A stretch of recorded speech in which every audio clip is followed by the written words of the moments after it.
네, 선생님들 안녕하세요. 반갑습니다.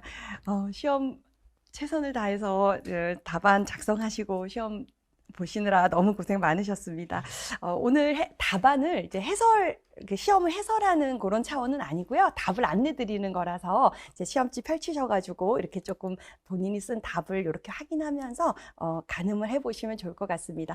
일단 논술부터 시작하는데 그 전에 시험 전반적인 경향이 어떤 출제됐던 이런 흐름을 좀 보면 일단 가장 먼저 작년과 좀 달랐다 하는 건 속도전이었죠. 네, 속도전이었어요. 이 동일한 시간 안에 많은 양의 그런 선생님들이 수행해야 될 과업들을 집어넣어 놓고 누가 신속하게 정확하게 그러면서도 신속하게 빠르게 판단할 수 있는가를 보겠다라는 그 좀 의도가 보였고, 두 번째는 우리가 이제 이론적 지식, 뭐 실천적 지식 이렇게 나눠서 공부도 했잖아요. 이 시험은 실천적 지식을 물어보는 그런 경향이 아주 강했어요. 그래서 그거와 관련되어서 이 세 번째 제가 말씀드릴 또 이 시험의 어떤 좀 뭐 경향이 현장력이 있으면 현장력이 있냐 이걸 보겠다라는 게 좀 강하게 드러났는데, 이론적인 지식을 많이 알아도 그걸 기반으로 이 상황을 분석해서 상황에 맞게 걔를 어떻게 적용시킬 것인가를 결정하셔야 되는 선생님들의 판단력, 의사결정 능력을 좀 보겠다. 근데 이러한 이 흐름이 물론 이제 매년 출제 경향은 조금씩 달라지고 그러지만 우리가 이제 아는가 보다는 할 줄 아는가가 더 중요해진 것처럼 우리 이 시험 또한 선생님들이 갖고 있는 역량을 보겠다라는 그런 그 의도가 아주 강하게 전달이 되더라고요. 그래서 사실은 그것이 더 지필고사지만 더 필요한 힘이 있기도 하기에 전반적으로 시험 문제는 나쁘지 않았다. 시험 문제의 질 자체는 나쁘지 않았다. 다만 이 채점자들이 출제위원이 갖고 있는 이 정답의 범위를 우리가 알 수가 없어서 여러 가지가 이렇게 다양한 접근이 가능한 문제들이 좀 있었어요. 그래서 그런 것들은 이제 제가 가장 베스트다 아니면 이것이 가장 최우선의 답이다라고 안내 드려도 그 외에 또 답이 가능한 것들이 있어서 그런 거에 대해서는 선생님들이 조금 이렇게 열어놓으시고 나름 이 채점하시는 분들의 채점 기준이 우리가 생각했던 하는 것보다 보다는 또 포괄적인, 그게 합당하다면 포괄적일 수 있어서 그런 거는 좀 긍정적인 그런 마음으로 결과를 기다려봐도 좋을 것 같습니다. 그래서 이렇게 실제성을 많이 강조하고 있는 시험이라서 이제 앞으로 향후 공부하실 때에도 이론적 지식을 탄탄히 하는 것은 1차적인 기반이고, 거기에 이걸 시도할 때 내가 현장에서 얘를 적용하고 시도할 때 어떤 점을 유의해야 하고 어떠한 방식으로 유아와 상호작용해야 하는지, 왜냐하면 시험에서 계속해서 언어적 상호작용에서 교사가 유의할 점, 이것을 지도할 때 어떤 지도 방안 이런 얘기를 계속 이제 물어보고 있는 거라서요. 공부하시면서 그런 부분에 조금 힘을 주는 그런 공부를 하시면 조금 더 현장력을 강화시킬 수 있을 것 같습니다. 좋아요. 긴 시간 너무 긴장 속에서 시험 보시느라 애쓰셨고 저랑 같이 논술부터 한번 문제의 답을 체크해 보겠습니다. 자, 일단 논술은 논점 1이요. 황교사가 교육과정 운행 시 수행한 역할을 쓰라고 했습니다. 그렇죠? 세 가지를 논하시오 그랬기 때문에 역할의 명칭이 드러나고, 그리고 그 역할에 대해서 한 교사가 어떤 수행을 했는지 지문을 가져와야 되죠. 예, 각각에 해당하는 역할에 한 교사가 수행한 그 어떤 내용을 담아내면서 그 역할에 대해서 이제 약간의 풀어냄을 해주면 좋은 그런 답이 될 것 같습니다. 일단 보면 이제 교실에 돌아온 후 두 번째 줄부터죠. 동화 듣기 활동을 계획해 놨었는데 얘를 유아들의 어떤 흥미에 맞춰서 이렇게 이야기 나누기 활동으로 변경했다 그랬습니다. 그렇죠? 그래서 이 부분에서 우리가 한 교사가 수행한 역할이 바로 일가 활동 계획 및 수행자. 그래서 중요한 게 바로 계획을 했다 하더라도 융통성 있게 그죠? 운영하는 것이 포인트였거든요. 그래서 역시나 지문에서 한 교사가 그리 했기에 이렇게 융통성을 발휘하고 있는 부분을 같이 덧붙여서 논해주면 아주 좋은 답이 될 것 같습니다. 그래서 이거 말고도 뭐 활동 계획 및 실행자 이런 표현도 괜찮습니다. 그래서 어떤 학자를 특정하지 않았기 때문에 이 지문에 가장 정확한 그런 역할을 언급해주면 되겠습니다. 자, 그 다음에 두 번째는 바로 환경 구성자가 가장 그죠 적합한 답이 될 수 있겠죠. 그래서 그림책을 제공해 주었거든요. 그래서 유아들의 배움이 확장될 수 있도록 이제 환경을 제공해 주는 것으로 같이 논해주면 아주 좋은 답이 될 것 같고요. 마지막은 바로 평가자, 그죠? 예, 근데 요거는 어찌됐건 본인이 제공한 이런 활동들이 유아들의 흥미 요구를 잘 반영했는지, 그러니까 말 그대로 유아 중심의 교육이 될 수 있도록 내가 잘 지원을 한 것인지에 대한 반성이었어요. 그렇죠? 그래서 어떤 반성 이성적 실천가라든지 평가자라든지 이런 표현들이 아주 좋은 표현이 될 것 같고요. 이렇게 스스로를 돌아보고 이 개선점을 찾아서 반영하는 그런 어떤 노력을 한 것으로 연결하면 아주 좋은 논의가 되겠습니다. 자, 그 다음에 두 번째 논점은 장교사가 실시한 참여 관찰의 장단점입니다. 요거는 지문에 보니까 그렇죠? 깊이 있는 이해를 할 수 있었다거나 깊이 있는 정보를 수집할 수 있었다거나 관찰과 동시에 기록을 하는 게 어려웠다거나 이렇게 단서가 다 들어가 있더라고요. 그렇죠? 그래서 우리가 참여 관찰이 뭐냐? 바로 유아들이 활동하고 있는 그 장면에 교사가 직접 그 구성원들과 상호작용하면서 그죠? 함께 이렇게 일원이 되어서 상호작용하는 가운데 또 이렇게 평가하는 그런 방식이죠. 그래서 일단 깊이 있는 이런 정보를 얻을 수 있다는 게 장점, 또 단점은 관찰과 동시에 기록을 해야 하기 때문에 그죠? 이런 것들이 수행하는데 어려움이 있다는 점이 또 단점, 이렇게 제시가 되면 되겠고요. 자, 이렇게 해서 이제 관찰한 결과를 어떻게 활용했는지를 유아 두 가지, 부모 두 가지입니다. 그렇죠? 그래서 이런 거에서 점수 배점 꼭 하긴 해야 되죠. 그래서 4점이 부여가 됐고요. 그럼 유아 측면에서 어떻게 활용했는지를 두 가지, 첫째, 둘째 붙여서 써줘야 합니다. 그죠? 일단 먼저 한 거는 놀이 참여를 제안했어요. 그죠? 놀이 참여 제안. 그래서 그 지문 내용 써주면 되죠. 환자 역할을 제안해서 이제 참여를 잘 못하고 바라만 봤던 우리 진우가 놀이에 참여할 수 있도록 지원을 했고, 두 번째 또 유아 측면에서 활용한 것이 바로 자료를 그죠? 예, 제공해 줬습니다. 그래서 유아가 관심 있어 하는 그 어떤 놀이에 알맞는 트럭이라는 놀이 자료를 제공해 준 것, 이렇게 또 해주면 되겠죠?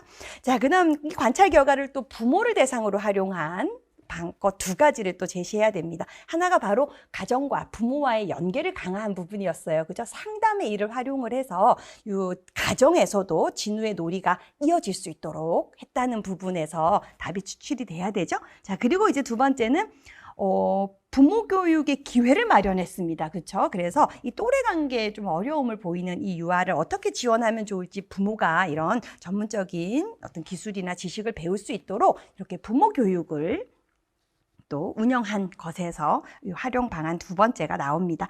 이렇게 해서 둘둘 나누어서 썼는지를 체크하시고요. 자, 그 다음 논점 3입니다. 논점 3은 민교사가 유아와 상호작용할 때 필요한 지식 두 가지입니다. 그죠? 지식. 그래서 이 지식에 특별히 또 이렇게 초점을 뒀으니까요. 우리도 답을 쓸 때 어떤 지식이 필요하다 이런 식으로 끌고 가면 되는데요. 지금 지문을 봤더니 동대문을 열어라라는 이 국악 노래가 전통 악기를 이용해서 하려고 하는데 이게 4분의 4박자 곡인 건 알겠는데 자진몰이가 어울리는지 단몰이가 어울리는지 고민이 됐다 이러잖아요. 그러니까 국악에 대한 지식이 부족한 것 같아요. 그렇죠? 뭐 전통 장단에 대한 지식이라 해도 괜찮습니다. 그래서 뭐 국악 어떤 전반적인 전문적인 지식이 부족하다 이렇게 들어가면 되겠고요. 그래서 이것이 필요하고, 그 다음 또 하나는 3세 아이들도 하고 싶어요. 아마 복식학급인 것 같아요. 그렇죠? 그래서 3세 아이들도 참여하고 싶어 하는데 또 연령에 따른 또 지도 방안이 조금 다른데 어떻게 접근해야 될지 생각해 봤다 이러니까 이 부분에서 이 연령의 수준에 맞는 어떤 교수 어떤 지식이라든지 혹은 이 혼합 연령 학급 유아들의 함께하는 이런 어떤 연계 활동을 위한 교수 지식 이렇게 접근해도 틀리지 않죠. 예. 자, 그리고 나서는 또 두 가지씩입니다. 그렇죠? 그래서 동료 교사와 이 전문성을 향상시킬 수 있도록 어떤 노력 방안을 하면 되는지 두 가지. 또 전문가를 활용해서 어떻게 전문성, 그 지식에 대한 전문성을 향상시킬 수 있을지 또 두 가지입니다. 자, 여기서는 중복이 안 되는 게 중요하겠습니다. 그렇죠? 그래서 답이 내용이 중복되지 않게 조금 다양하게 나오는 것이 좋을 텐데, 일단 동료 교사 측면에서는 우리가 공부한 여러 동료 장학의 명칭이 언급되면 더욱 좋죠. 그래서 교원학습 공동체라든지 또는 이런 특히 이렇게 어떤 특정 부분에 있어서 서툼이 있고 이렇게 교수를 적용하는데 어려움이 있을 때는 멘토링을 쓰는 게 매우 유용하잖아요. 그래서 이 음악 수업에 있어서 국악 수업 이런 거에 있어서 또는 복식학급 운영의 경험이 많은 이런 유능한 선배 교사와 멘토링을 통해서 어떤 교수 지원 방법을 직접적으로 배울 수도 있고 또 이 멘토의 수업을 참관해 봄으로써 여러 가지 어떤 지식이나 기술을 또 습득하는 기회를 가질 수도 있겠죠. 또 교원학습 공동체는 뭐 하면 좋아요? 교원학습 공동체는 교사들 간의 어떤 수업 사례를 공유하고 더 나은 대안을 모색하고 이러는 것이 매우 그죠? 예, 활성화될 수 있는 장이니까요. 국악 수업이라든지 아니면 복식학급 수업에 있어서 이제 경험 또는 그 수업한 사례 이런 것들을 공유하는 거죠. 공유하고 조금 더 나은 대안을 같이 모색해가는 방법을 시도할 수 있겠습니다.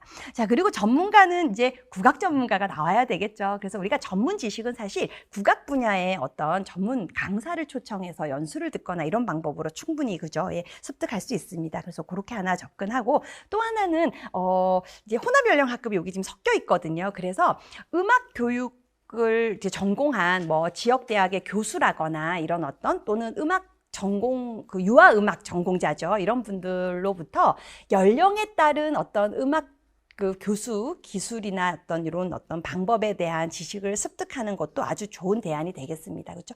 그리고 또 하나는 지역사회의 어떤 국악 전문가라든지 이런 분을 초빙해서 유아들과 함께하는 이런 협력 교수를 하는 거죠. 그러면서 교사는 그 안에서 많은 지식을 얻을 수 있으니까 아이들과 함께하는 뭐 국악 음악회, 음악 수업 이런 것들을 또 진행하는 것도 좋은 답이 되겠습니다.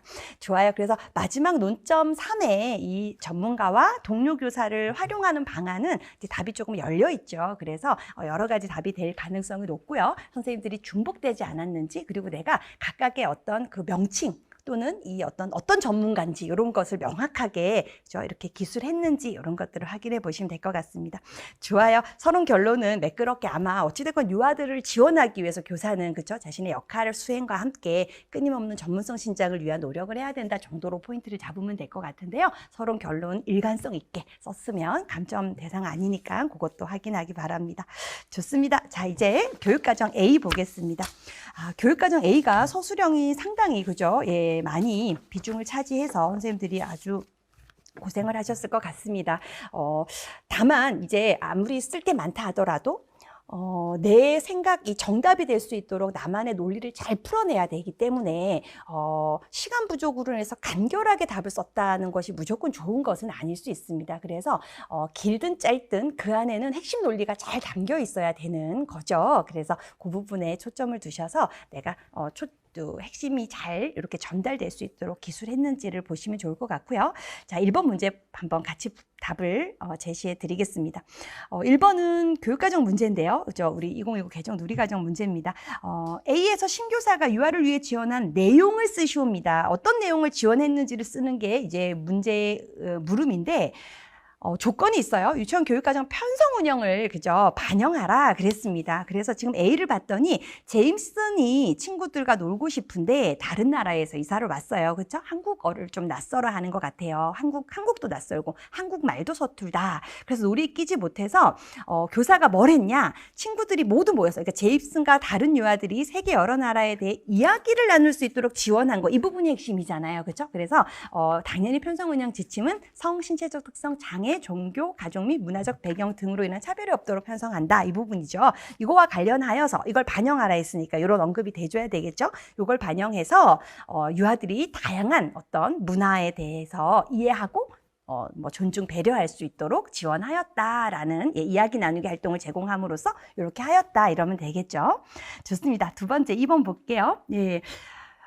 B에서 김 교사가 잘못 실행하고 있는 유치원 교육과정 내용 두 가지를 찾습니다. 예, 두드러지게 나왔죠. 59개의 내용이 성취되었는지 여부를 평가의 틀로 삼았다. 이거는 하지 않아야 한다고 지양하라고 그죠 언급하고 있는 부분입니다. 그죠? 평가의 기준으로 삼으면 안 되죠. 평가 틀로 삼으면 안 되고 이것을 어떻게 해야 된다. 이것을 찾아 바르게 고치라 했으니까 이렇게 평가의 틀로 사용하고 있어요를 무엇으로 고쳐야 한다 이런 식으로 진술을 하면 그죠 안정감 있게 답안 제출을 할 수 있을 것 같습니다. 자, 이거 뭐로 고쳐야 돼요, 선생님들?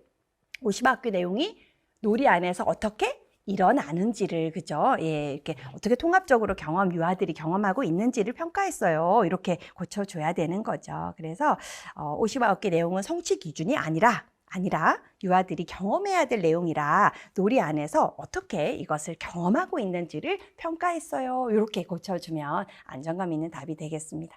자, 그 다음 또 두 번째 두드러지는 게 바로 1학년 수준의 교과 내용을 모두 거의 가르쳤어요. 이 부분이죠. 일단 여기서는 조금 이렇게 어감이 걸리는 부분이 1학년 수준의 교과 내용을 가르쳤다 이런 표현들입니다. 그죠? 우리는 어떤 교육 내용을 아이들한테 가르치지 않죠. 유아들이 스스로 자신의 유능성을 기반으로 배움을 이뤄나간다는 그 신념, 믿음으로 우리는 아이들의 놀이를 읽고 그 안에서 배움을 찾아 지원을 한단 말이에요. 그래서 이런 말들을 이제 고쳐주는데 우리 2019 개정 누리과정의 특징은 초등학교 1학년과의 연계성을 강화했어요. 그렇죠? 그래서 여기에서는 1학년 교육 내용을 상회하지 않도록 구성된, 그죠? 상회하지 않도록 이 연계성을 강화시킨 2019 개정 누리과정의 59개 내용을 유아들이 통합적으로 경험할 수 있도록 지원했어요. 이 정도 표현을 한다거나. 그래서 핵심 키워드는 59개의 이 내용이 1학년의 교육 내용을 상회하지 않도록 만들어졌고, 그래서 이 59개 내용을 통합적으로 유아들이 경험하도록 가르친 게 아니라 지원했어요. 뭐 이 정도 표현으로 고치면 좋겠습니다. 자, 그 다음 3번 볼게요. 예, 이거 성격에 근거하라 했습니다. 기간 수준의 다양성, 개인 수준의 다양성을 반영한 내용 한번 볼까요? 우리 C에서 일단 박 교사의 말은 지역사회와 관련 있네요. 그렇죠? 그리고 두 번째 김 교사의 말이 바로 유치원에서 이주 배경 부모들에게 다문화 특성화 프로그램을 운영한다 그랬으니까 이게 바로 기간 수준이겠네요. 그렇죠?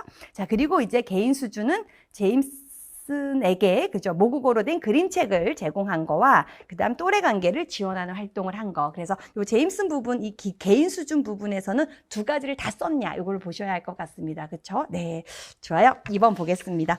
자, 2번은 평가 영역입니다. 빈도사건 표지법이 중심이 되어서 1번과 3번에 문제가 출제가 되고 2번은 통제적 관찰과 자율적 관찰 부분입니다.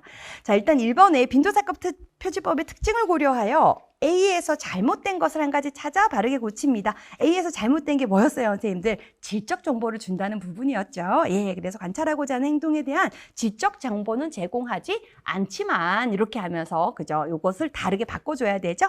얼마나 양적으로 그죠? 예, 이렇게 많이 나타나는지 양적 정보를 제공해줘요로 이제 고쳐야 한다.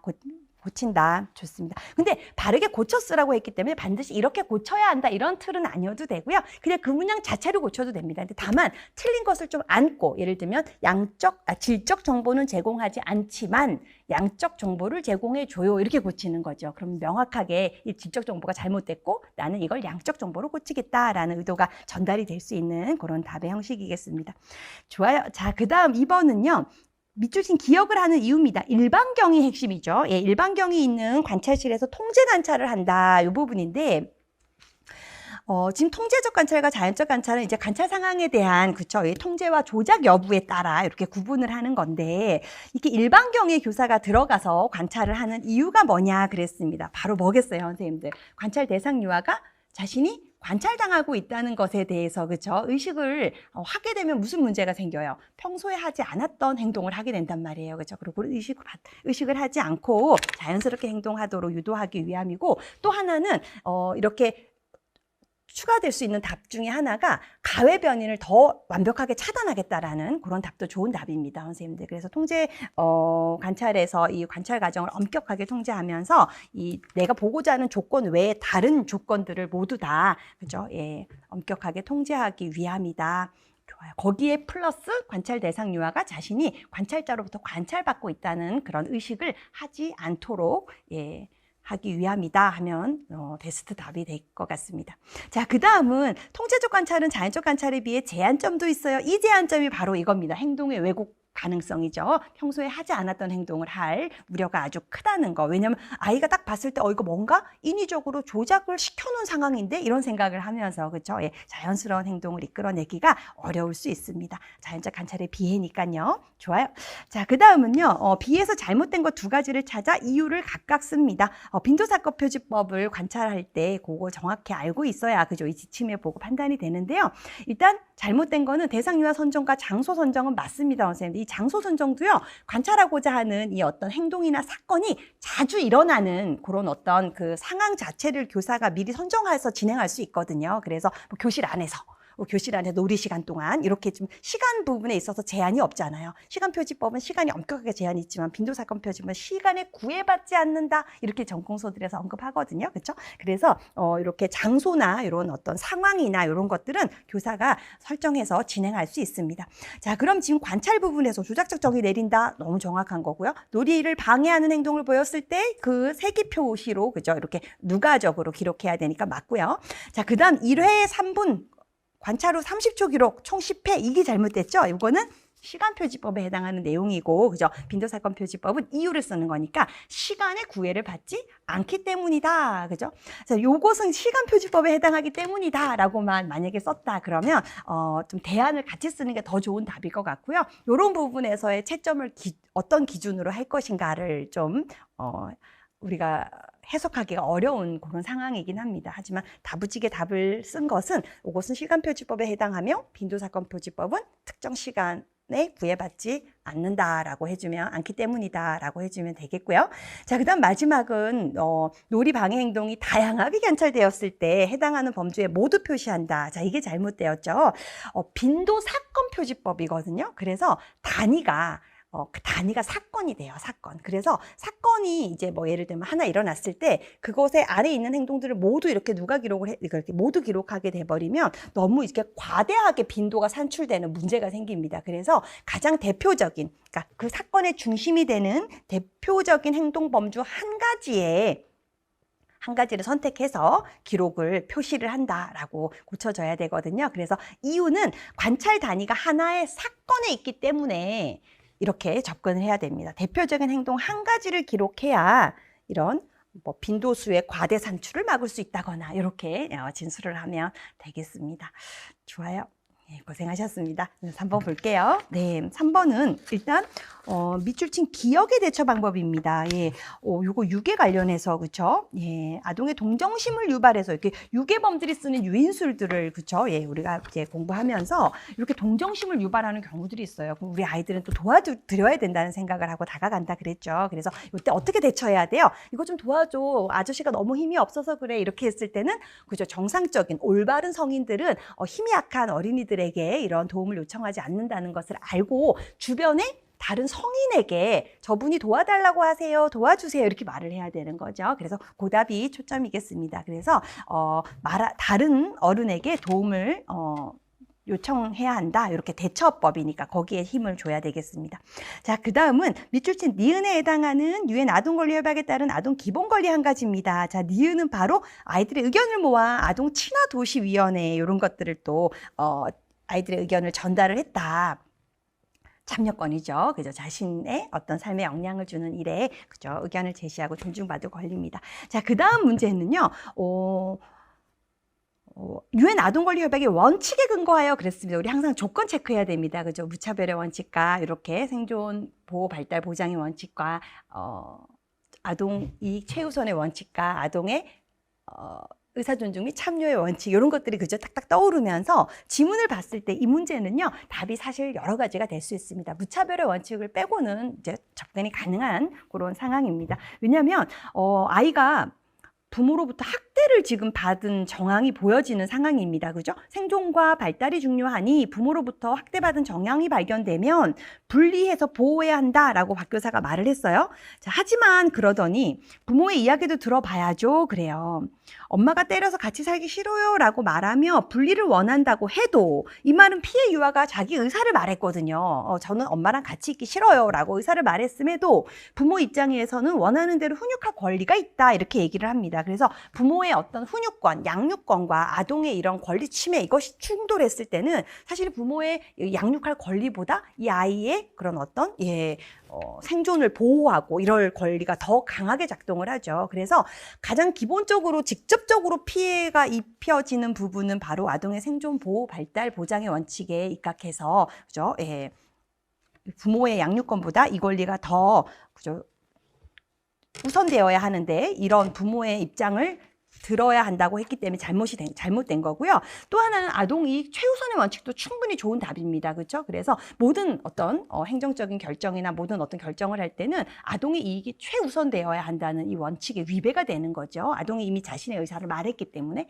또 하나는 이렇게 말 그대로 자신의 삶에 영향을 미치는 일에 대해서 적극적으로 의견을 제시했거든요. 저는 함께 살고 싶지 않아요. 그래서 아동의 의사 존중 및 참여의 원칙에 입각했을 때 이렇게 자신이 표현한 의사가 존중되어야 하는데 이것이 위배가 돼버리는 거죠. 그래서 이렇게 접근 가능하겠습니다.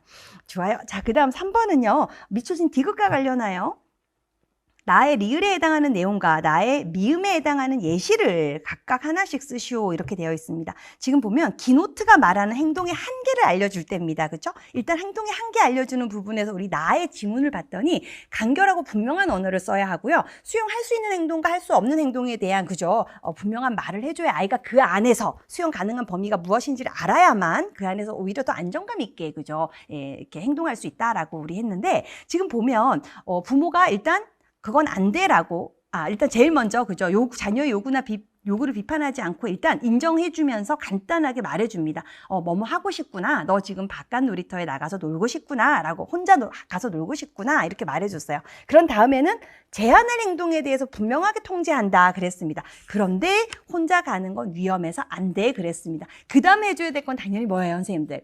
수용 가능한 행동 범위에 대해서 그죠? 이건 안 되지만 이건 괜찮아. 이건 할 수 있어. 라고 대안을 제시해 주는 거죠. 그래서 가장 좋은 답은 수용할 수 있는 대안에 대해서 제시해 준다. 근데 대안에 대해서 제시해 준다. 좋은 답이 되겠습니다. 그죠? 이건 안 돼라고 했기 때문에 대안에 대해서 제시해 주는 거고 예시 바라는 당연히 혼자는 안 되지만 뭐는 가능해요. 부모와 엄마와 함께 나가서 엄마가 너희의 놀이를 이렇게 안전하게 지켜보고 그 안에서 너희들이 노는 건 가능해. 이렇게 어떤 범위 안에서 가능한지에 대한 제안을 해주면 되겠습니다. 좋습니다. 자, 4번 볼게요. 예, 4번의 1번은 기억 니은의 공통으로 나타나는 유학이 초기 문법 발달 특징입니다. 요거 갔다 왔다요. 뮤지컬이가 그랬으니까 모두 다 문법의 과잉 일반화 현상입니다. 그죠? 또는 뭐 과일반화 현상 좋습니다. 자, 요거 특징을 설명하고입니다. 이제 용어를 쓰라는 건지, 그죠? 예, 설명하라는 건지 잘 체크를 하면서 우리 문제 풀었을 거라 생각합니다. 유아가 자신의 습득한 문법 규칙에 예외 상황에 있다는 것을 모르고 모든 상황에 그죠? 적용해서 사용하는 것인데요. 자, 이것을 이제 그 특징을입니다. 왜 이렇게 아이들이 모든 상황에 다 본인이 습득한 규칙을 적용하는지 그 특징이 언어 습득의 행동주의 이론과 어떤 차이점이 있냐는 거죠. 그리고 행동주의에서 어떻게 언어 발달이 일어나요? 언어 습득이 일어나요? 모방과 강화 들어가야 됩니다. 그렇죠? 예. 근데 그와 다르게 이거는 유아가 스스로 능동적으로 본인이 습득한 언어 규칙을 그죠? 다양한 상황에 적용해 보고 있는 겁니다. 그렇죠? 그런 어떤 구성주의 관점이 들어오면 되겠죠. 좋습니다. 그래서 행동주의와는 대비되는 관점입니다. 그렇죠? 그래서 그거를 이제 물어본 거고요. 자, 그다음은 나의 디귿에 공통으로 들어갈 내용과 관련된 활동을 다해서 찾아 그렇게 생각한 이유를 씁니다. 뭐뭐 때문이다 이런 식으로 떨어지겠네요. 이유니까요. 지금 디귿에 들어갈 말은 뭐예요, 선생님들? 음절 인식이죠. 구름구름 할 때 구자. 예. 좋아요. 개구리 공주 동화책을 보더니 구자를 같이 찾았습니다. 그래서 아이들이 음절을 인식하고 있는데요. 이와 관련된 활동은 지금 보면 다해서 카드로 끝말잇기죠. 예, 어렵지 않았을 것 같습니다. 그래서 왜 그래요? 카드로 끝말잇기 활동을 하려면 한 단어의 끝음절과 그죠? 또 다른 단어의 시작하는 첫 음절이 같은 것들이 이렇게 이어져야 되기 때문에 아이들의 음절 인식을 촉진하기 때문이다라고 해서 이 디귿에 들어갈 말은 음절인데 이 끝말잇기 활동을 하게 되면 아이들은 이런 상황에서 음절 인식을 하게 되기 때문이다. 이런 식으로 끝나면 되겠죠. 그래서 그런 논리를 펼쳤는지 체크해 보시기 바라고요.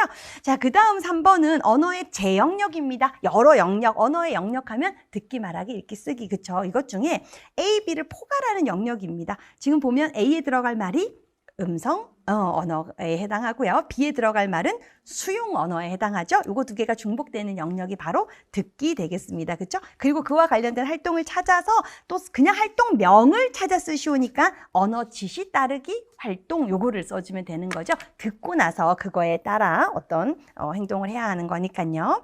좋아요. 넘어가겠습니다. 5번 볼게요. 예.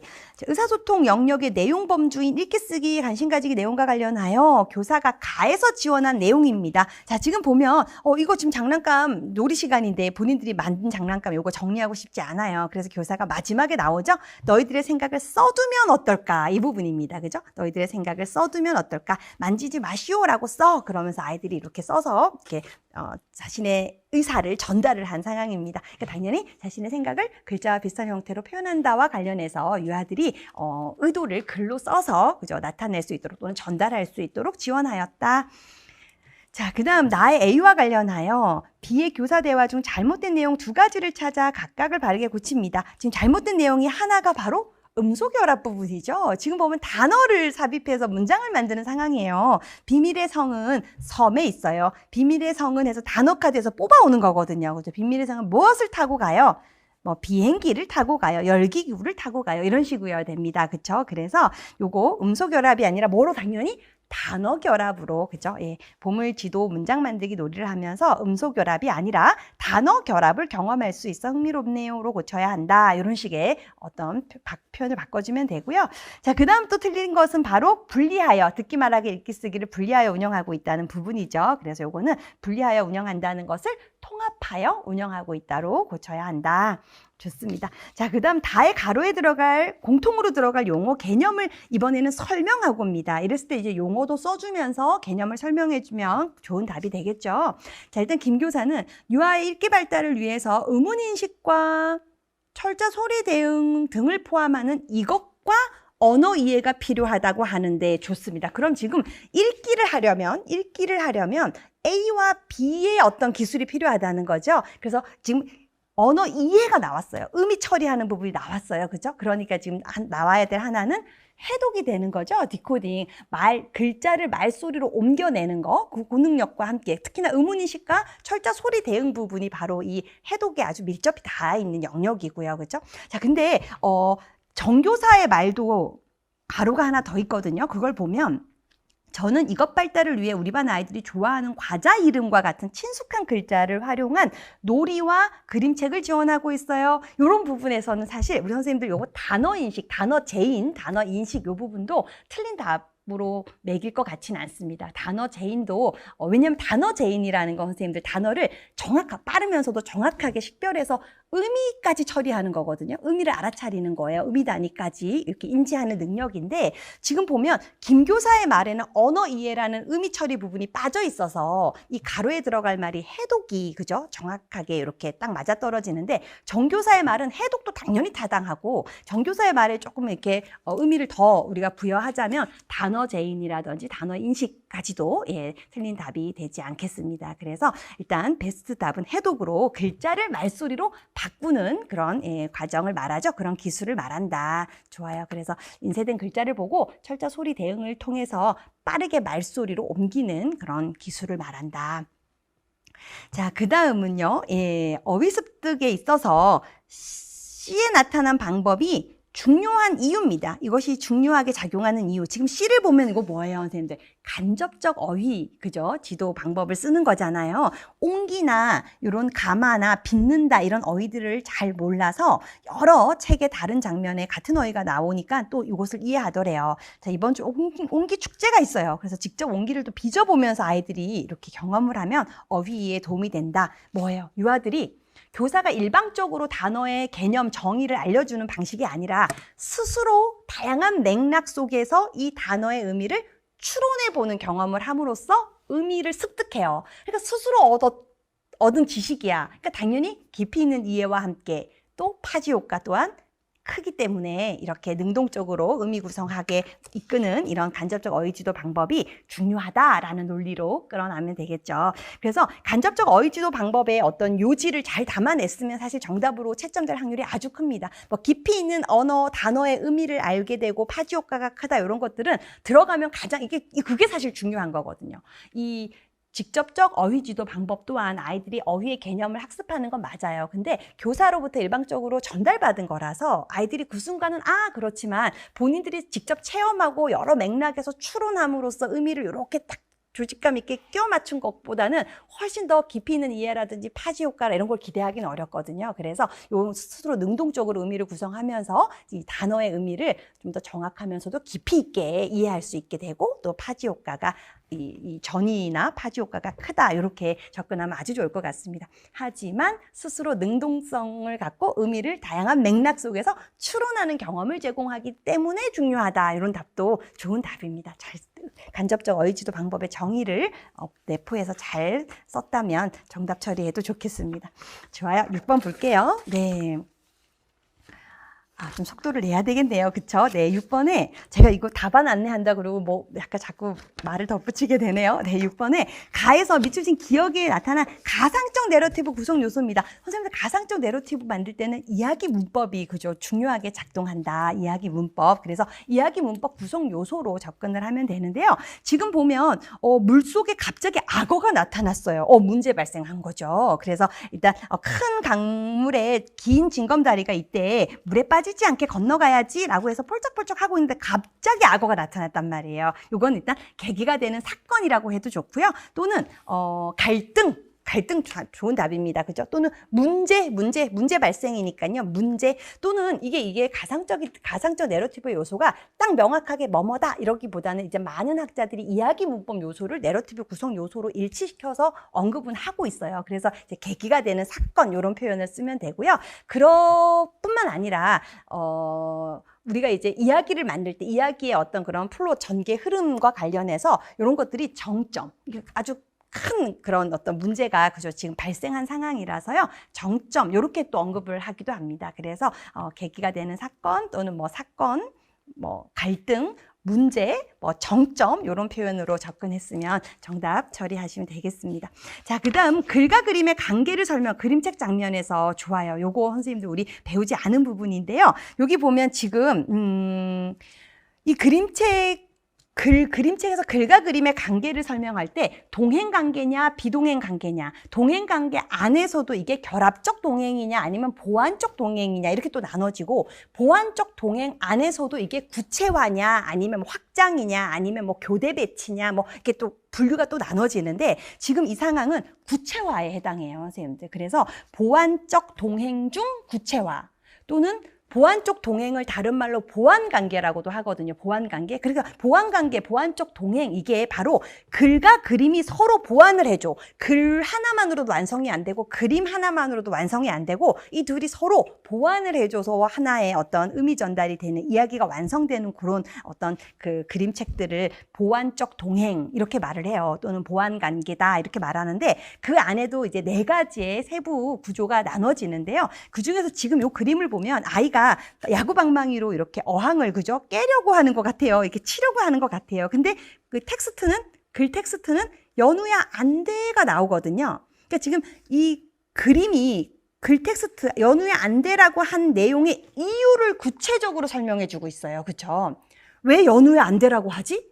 하고 궁금한데 그림을 봤더니 이런 행동을 하니까 연우야 안 돼 라고 했구나 이렇게 해서 구체적으로 보여준다 해서 이런 것을 전형적으로 구체화의 그런 방식이라고 말을 해요. 그래서 보완적 동행 중 구체화, 그냥 구체화만 써도 당연히 답이고요. 또는 보완적 동행을 다른 말로 보완관계라고도 해서 보완관계 중 구체화 해도 좋을 것 같습니다. 그래서 만약에 저는 그냥 보완적 동행만 썼다거나 또는 동행관계만 썼다거나 이러면 사실은 채점의 범위를 우리가 가늠할 수는 없지만 이 책 자체는 구체화의 전형적인 예시입니다. 구체화. 그래서 구체화까지 들어가야만 채점으로 정확하다라고 아마 그 기준을 갖고 있지 않을까 하는 생각을 해봅니다. 그래서 그거 참고하셔갖고 이제 요거는 다음 연도에 제가 다시 안내해 드리도록 하겠습니다. 자, 그 다음 매니어 와이즈만이 얘기하는 그림책 읽기 상호작용 유형에 근거했을 때 니은에 들어갈 발문입니다. 뭐라고 해야 되죠? 밑에 하은이랑 준호 반응을 보면 되죠? 우리 엄마는 매일 그래요. 너희들도 혹시 안 돼! 라는 말을 들어본 적 있니? 이렇게, 그쵸? 예. 매일 엄마가 안 된다고 한대요. 공놀이 하면 안 돼요. 엄마가 나한테 그랬어요. 이러면서 이제 얘기를 하는 걸 보면 너희들은 엄마한테 안 돼라는 말을 들어본 적 있니? 이런 식의 발문을 하면 되죠. 좋습니다. 경험적 질문을 해주면 됩니다. 자, 그 다음에 나에서 다음에 A가 나타났다고 판단할 수 있는 이유 한 가지를 씁니다. 네. 요거 현실동화인데요. 그죠? 사실동화잖아요. 그런데 다음에 A가 바로 매슬로우 욕구 위계이론 중에 애정과 소속의 욕구죠. 예, 요거 관련해서 지금 보니까 맨 마지막에, 그죠? 준호, 하은, 준호, 요 부분이 바로 엄마가 연우를 안아주고 사랑해라고 끝났어요. 다행이다. 우리 엄마도 나한테 사랑해 했는데, 그래서 좋았어요. 요 부분과 관련이 있습니다. 그쵸? 그래서 지금, 이 아이가, 이 주인공이 말썽을 부리고 장난을 치고 그럼에도 불구하고, 그쵸? 엄마로부터 이렇게, 사랑해라는 말을 들었단 말이에요. 그래서 사랑받는 존재라는 것을 확인할 수 있고 이런 메시지를 전달하는 그림책이기 때문이다. 이렇게 엮어주면 되겠죠. 자, 그 다음은 나의 그림책 유형이 갖는 교육적 가치를 쓰는데요. 그냥 쓰는 게 아니라 다음 A와 관련 지었습니다. 우리가 이제 현실 동화가 갖고 있는 교육적 가치는 뭐 문제 해결력이라든지 간접 경험을 풍부하게 해주어서 그런 것도 있지만 지금 이 상황은 당연히 심리적인 안정감이라든지 그죠? 친밀감이라든지 이런 것들인데 왜 그래요? 왜? 이 징검다리가 낮아야 되죠. 왜? 현실 동화는 유아들의 삶과 맞닿아 있는 그죠 유아들이 지금 살아가고 있는 일상생활과 유사한 내용, 삶과 맞닿아 있는 그런 주제, 내용 이런 것들을 다루고 있다는 특징이 있어서 유아들이 쉽게 몰입하면서 이렇게 자신의 어떤 그런 마음의 위안이라든지 심리적인 안정을 그죠 느끼도록 돕는 그런 교육적 가치가 있죠. 좋습니다. 그래서 가족과의 관계에서 아이들이 사랑을 느끼고 지금 이 동화책이요, 그죠? 사랑을 느끼고 뭔가 심리적으로 되게 편안함, 안정감 이런 것들을 갖게 해주는 거라서요. 그렇게 연결을 하면서 지금 A 잘 반영해야 됩니다. A 반영 없이 그냥 심리적인 위안을 갖게 한다 이렇게 되면 좀 아쉬운 답이 되고요. 문제 조건에 따라 A와 관련하여 그랬으니까 애정과 소속의 그런 어떤 요구가 충족되면서 심리적인 안정을 느낄 수 있다. 이렇게 풀어내면 좋을 것 같습니다. 좋아요. 7번 볼게요. 이번 사회관계입니다. 콜버그 도덕성 발달 이론에 근거했을 때 연우가 스스로에게 옳다고 판단한 이유는 당연히 뭐예요? 도구적 상대주의 지향 단계입니다. 그렇죠? 그래서 자신의 욕구와 자신의 이익이 충족되면 그 행동이 옳다라고 판단하는 수준이기 때문인 거죠. 자, 두 번째는요. 나의 밑줄 친 니은 디귿을 통해 교사가 기대하는 교육적 효과를 씁니다. 선생님, 여기 니은 하나, 미음 하나 쓰라는 게 아니죠. 각각 쓰는 게 아니라 요 각각 일단 문제도 역시나 우빈이가 스스로 옳다고 판단한 이유와 니은, 미음을 통해 교사가 기대하는 교육적 효과를 각각 한 가지씩이니까 1번에 하나 쓰고 2번에 하나 쓰라는 문제인데요. 지금 이 문제 전반적으로 다 그렇게 그죠? 출제가 되고 있고 이 문맥이 그렇습니다. 그렇죠? 그래서 니은 디귿을 들여다봤더니 갈등이나 딜레마 상황을 포함한 이야기 나누기를 하는데 만약에 너라면 그죠? 이걸 주었어. 어떻게 할 거야? 이렇게 묻고 왜 그렇게 생각하니 물어요. 왜 나오면 무조건 뭐야, 선생님들? 추론이잖아요. 추론. 그렇죠? 그래서 아이들이 스스로 자신이 한 행동에 대한 이유를 그죠? 제시하게 함으로써 도덕적인 판단 능력, 도덕 추론 능력 이런 것들을 향상시킬 수 있기를 기대하는 겁니다. 근데 이렇게 가상적인 딜레마 상황 이야기를 가져와서 쓰면 아이들의 의견 교류가 어때요? 더 활발해져. 그죠? 우리가 도덕적 추론이에요. 그러니까 지금 굳이 이거를 사회적 추론 영역 중에 어디냐 그러면 이거 둘 다 도덕적 추론이죠, 선생님들. 기납적 추론 아니잖아요. 그러니까 도덕적 추론이든 기납적 추론이든 다 왜 그렇게 생각하냐는 거 물어야 돼, 그죠? 그래서 나는 왜 이렇게 생각했는지 그게 추론이니까. 근데 도덕적 추론의 특징은 이런 딜레마 상황, 이야기를 이용을 합니다. 그렇죠? 근데 기납적 추론은 본인이 지금 당면한 상황에서 너의 행동이 친구에게 어떤 영향을 줬는지를 아이들이 느끼게 하면서 왜 수치심이나 도덕적 정서를 자극하잖아요. 그죠? 자, 그런 어떤 측면에서 초점은 지금 니은, 미음의 초점은 도덕적 사고를 자극해요. 아이들의 도덕적 추론 능력이라든지 이런 것들을 자극한다. 이렇게 끌고 나가야 하겠습니다. 좋아요. 그래서 유아가 옳고 그름에 대해서 스스로 생각하고 그 이유를 설명하도록 함으로써 그죠? 도덕 판단 능력이라거나 도덕적인 추론 능력, 사고력 이런 것을 기를 것을 기대를 하고 이렇게 접근을 한다. 좋아요. 자, 그다음에 2번은 현진이에게 나타난 도덕적 동기와 요인은 당연히 권위자로부터 주어지는 벌을 피하고 복종하는 그죠? 권위에 대한 복종과 벌을 피하는 것 이런 접근이면 되고요. 만족지형 관련된 내용 한 가지는 마지막에 있는 거죠. 주은 캐릭터 놀면 재밌겠지만 선생님에게 주인 찾아달라고 하자. 그러면 더 재미있는 놀이를 하게 해주실 거야. 이렇게 해서 요거는 두 문장을 같이 써줬을 때 조금 더 의미 전달이 정확할 것 같습니다. 그죠? 그래서 두 가지를 모두 써주면 되고요. 자, 그 다음에 3번 문제의 답은 왜 그래요? 이렇게 말한 이유는 유아가 직접 경험한 일이기 때문인 거죠. 유아들이 직접 경험했기 때문에 활동에 대한 동기가 향상되고 적극적으로 그죠? 활동에 참여하면서 의견을 교류하게 되기 때문입니다. 그래서 핵심은 유아가 직접 직면한 상황이었다는 거. 그게 이제 포함이 되면 되겠습니다. 좋아요. 8번 볼게요. 파트 내 놀이 유형입니다. 이거 협동놀이죠. 근데 협동놀이 쓰는 거 아니고 특징 쓰는 거니까, 그죠? 공동의 목표 달성을 위해서 여러 명의 유아들이, 그죠? 어떤 역할 분담을 하면서 조직적으로 전개되는 이런 키워드들 들어가고요. 한두 명이 지휘권을 갖고 좋습니다. 그런 표현도 당연히 맞고요. 그래서 어찌됐건 조직적으로 역할 분담을 하면서 이루어지는 놀이다. 자, 그 다음 A에서 협상하기를 통해 유아가 경험한 내용을 쓰시온데, 사회관계 영역 내용 범주 더불어 생활하기를 반영하라 했습니다. 요것도 답이 그죠, 선생님들. 예, 여러 가지가 될 여지가 아주 높습니다. 일단 첫 번째는 친구와의 갈등을 긍정적인 방법으로 해결한다와 관련된 거죠. 그래서 의견의 차이가 생겼거든요. 지금 의견의 차이가 있을 때는 나는 이렇게 생각하고 너는 이렇게 생각하고 이런 어떤 서로 다른 자신의 생각을 표현함으로써 서로 다른 의견을 이렇게 조율해보는 경험을 한 거죠. 그래서 애들이 규칙을 이제 완성을 했고요. 또 하나의 답이 가능한 충분한 답이 될 수 있는 건 서로 다른 감정, 생각, 행동을 존중한다. 이 과정에서 그죠? 너는 그렇게 생각하니? 나랑 다른 생각을 하고 있는 것이 당연히 나타날 수밖에 없거든요. 그래서 서로 다른 생각을 갖고 있다는 걸 이해하고 존중하는 경험을 하면서 규칙을 지금 만들고 있다. 이런 논리면 잘 쓴 것이고요. 또 약속과 규칙의 필요성을 알고 지킨다. 이것도 오답이 되기에는 조금 어려울 것 같습니다. 이것도 가능은 하거든요. 이제 어떻게 관련 지었는지를 좀 보시면 좋을 것 같고요. 아이들이 서로 다른 의견을 이렇게 협상함으로써 그 과정에서 게임 규칙을 그죠? 만들고 있다라는 접근을 하면 좋은 답이 되겠습니다. 우리가 즐겁게 게임을 하려면 이런 규칙이 만들어져야 된다는 걸 알고 아이들이 지금 정한 거니까요. 오답이라 할 수 없죠. 좋습니다. 자, 3번에 비추진 기억에서 사회적 기술 중 자기조절이 필요한 이유입니다. 지금 보면 기억에서 아이들이 함께 게임을 하다가 환한 목소리로 흥분해서 발을 둥둥 구르면서 우리가 이길 수 있었는데 너가 날 따라와서 졌잖아. 나는 정말 이기고 싶었단 말이야. 그랬거든요. 자, 이때 지금 소민이가 약간 자기조절이 지금 그죠 되고 있지 않습니다. 자신의 어떤 욕구나 행동 이런 것들을 상황에 적합하게 좀 이렇게 잘 억제하고 조절을 해야 하는데 그러지 못한 거죠. 자, 이것이 필요한 이유가 바로 이 자기조절의 의미와 함께 친구들과 함께하는 활동에서 다른 사람과 여러 명이 함께하는 이런 활동을 즐겁게 하기 위해서는 상황에 맞게 자신의 어떤 욕구나 행동을 조절할 수 있어야 하기 때문이다. 이렇게 해서 의미와 함께 풀어내면 되죠. 자, 그 다음 밑줄 기억에서 자기조절을 증진시키기 위해 교수학습 방법으로 게임을 적용할 때 주의할 점입니다. 뭐예요, 선생님들? 너무 승패에 치중하지 않도록 그죠? 너무 승부 결과에만 치중한 상호작용을 하지 말아야 하고요. 이런 것들을 주의해야 하고 과정, 얼마나 노력했고 어떻게 협동했고 이런 어떤 과정에 교사가 더 의미를 부여하면서 상호작용해서 유아들이 어떤 이런 노력의 중요성을 인식하도록 지원을 해줘야 된다는 내용이면 되겠습니다.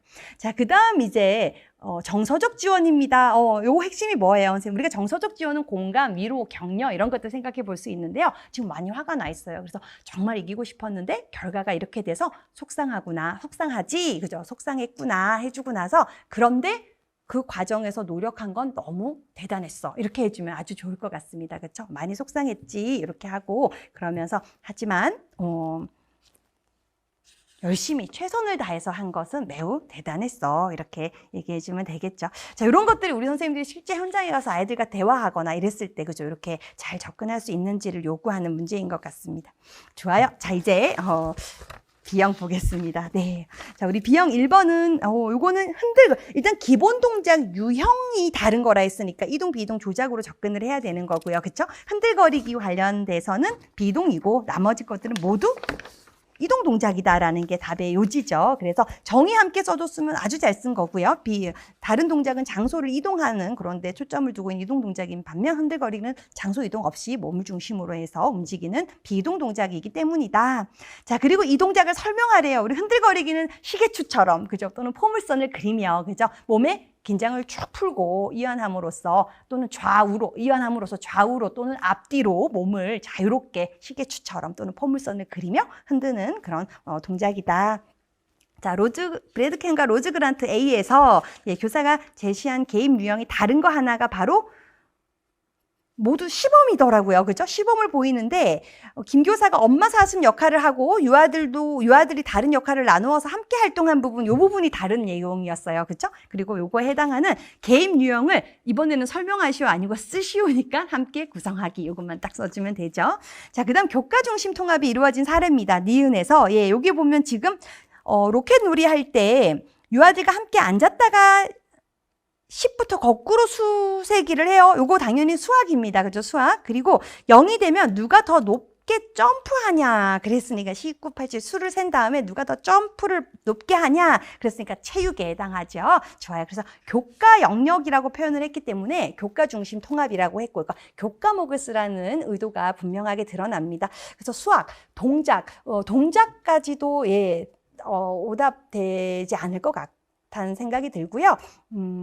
자연탐구 영역과 신체운동, 건강 영역은 너무나 아쉽게도 이건 이제 여러 교과목이 같이 들어가 있는 우리 유아교육에서 그 교육과정을 구분한 또 영역 기준이라서요. 요거는 오답이 될 것 같습니다. 그거 좀 참고하시기 바랍니다. 왜냐하면 자연탐구 영역에는 과학도 포함이 되고 과학 수업. 그래서 여기 로켓놀이 하는 거 과학 아니냐 이렇게 할 수 있는데 관련이 없고요. 요건 이제 그냥 폼이 그렇다는 거고 그 안에 실질적인 배움은 수학과 이제 이 체육 활동이 들어가고요. 또 신체운동 건강 영역은 우리 알지만 건강안전 영역까지 그것도 이제 안전교과거든요. 그거까지 포함이 된 거라서요. 다소 좀 모호하겠습니다.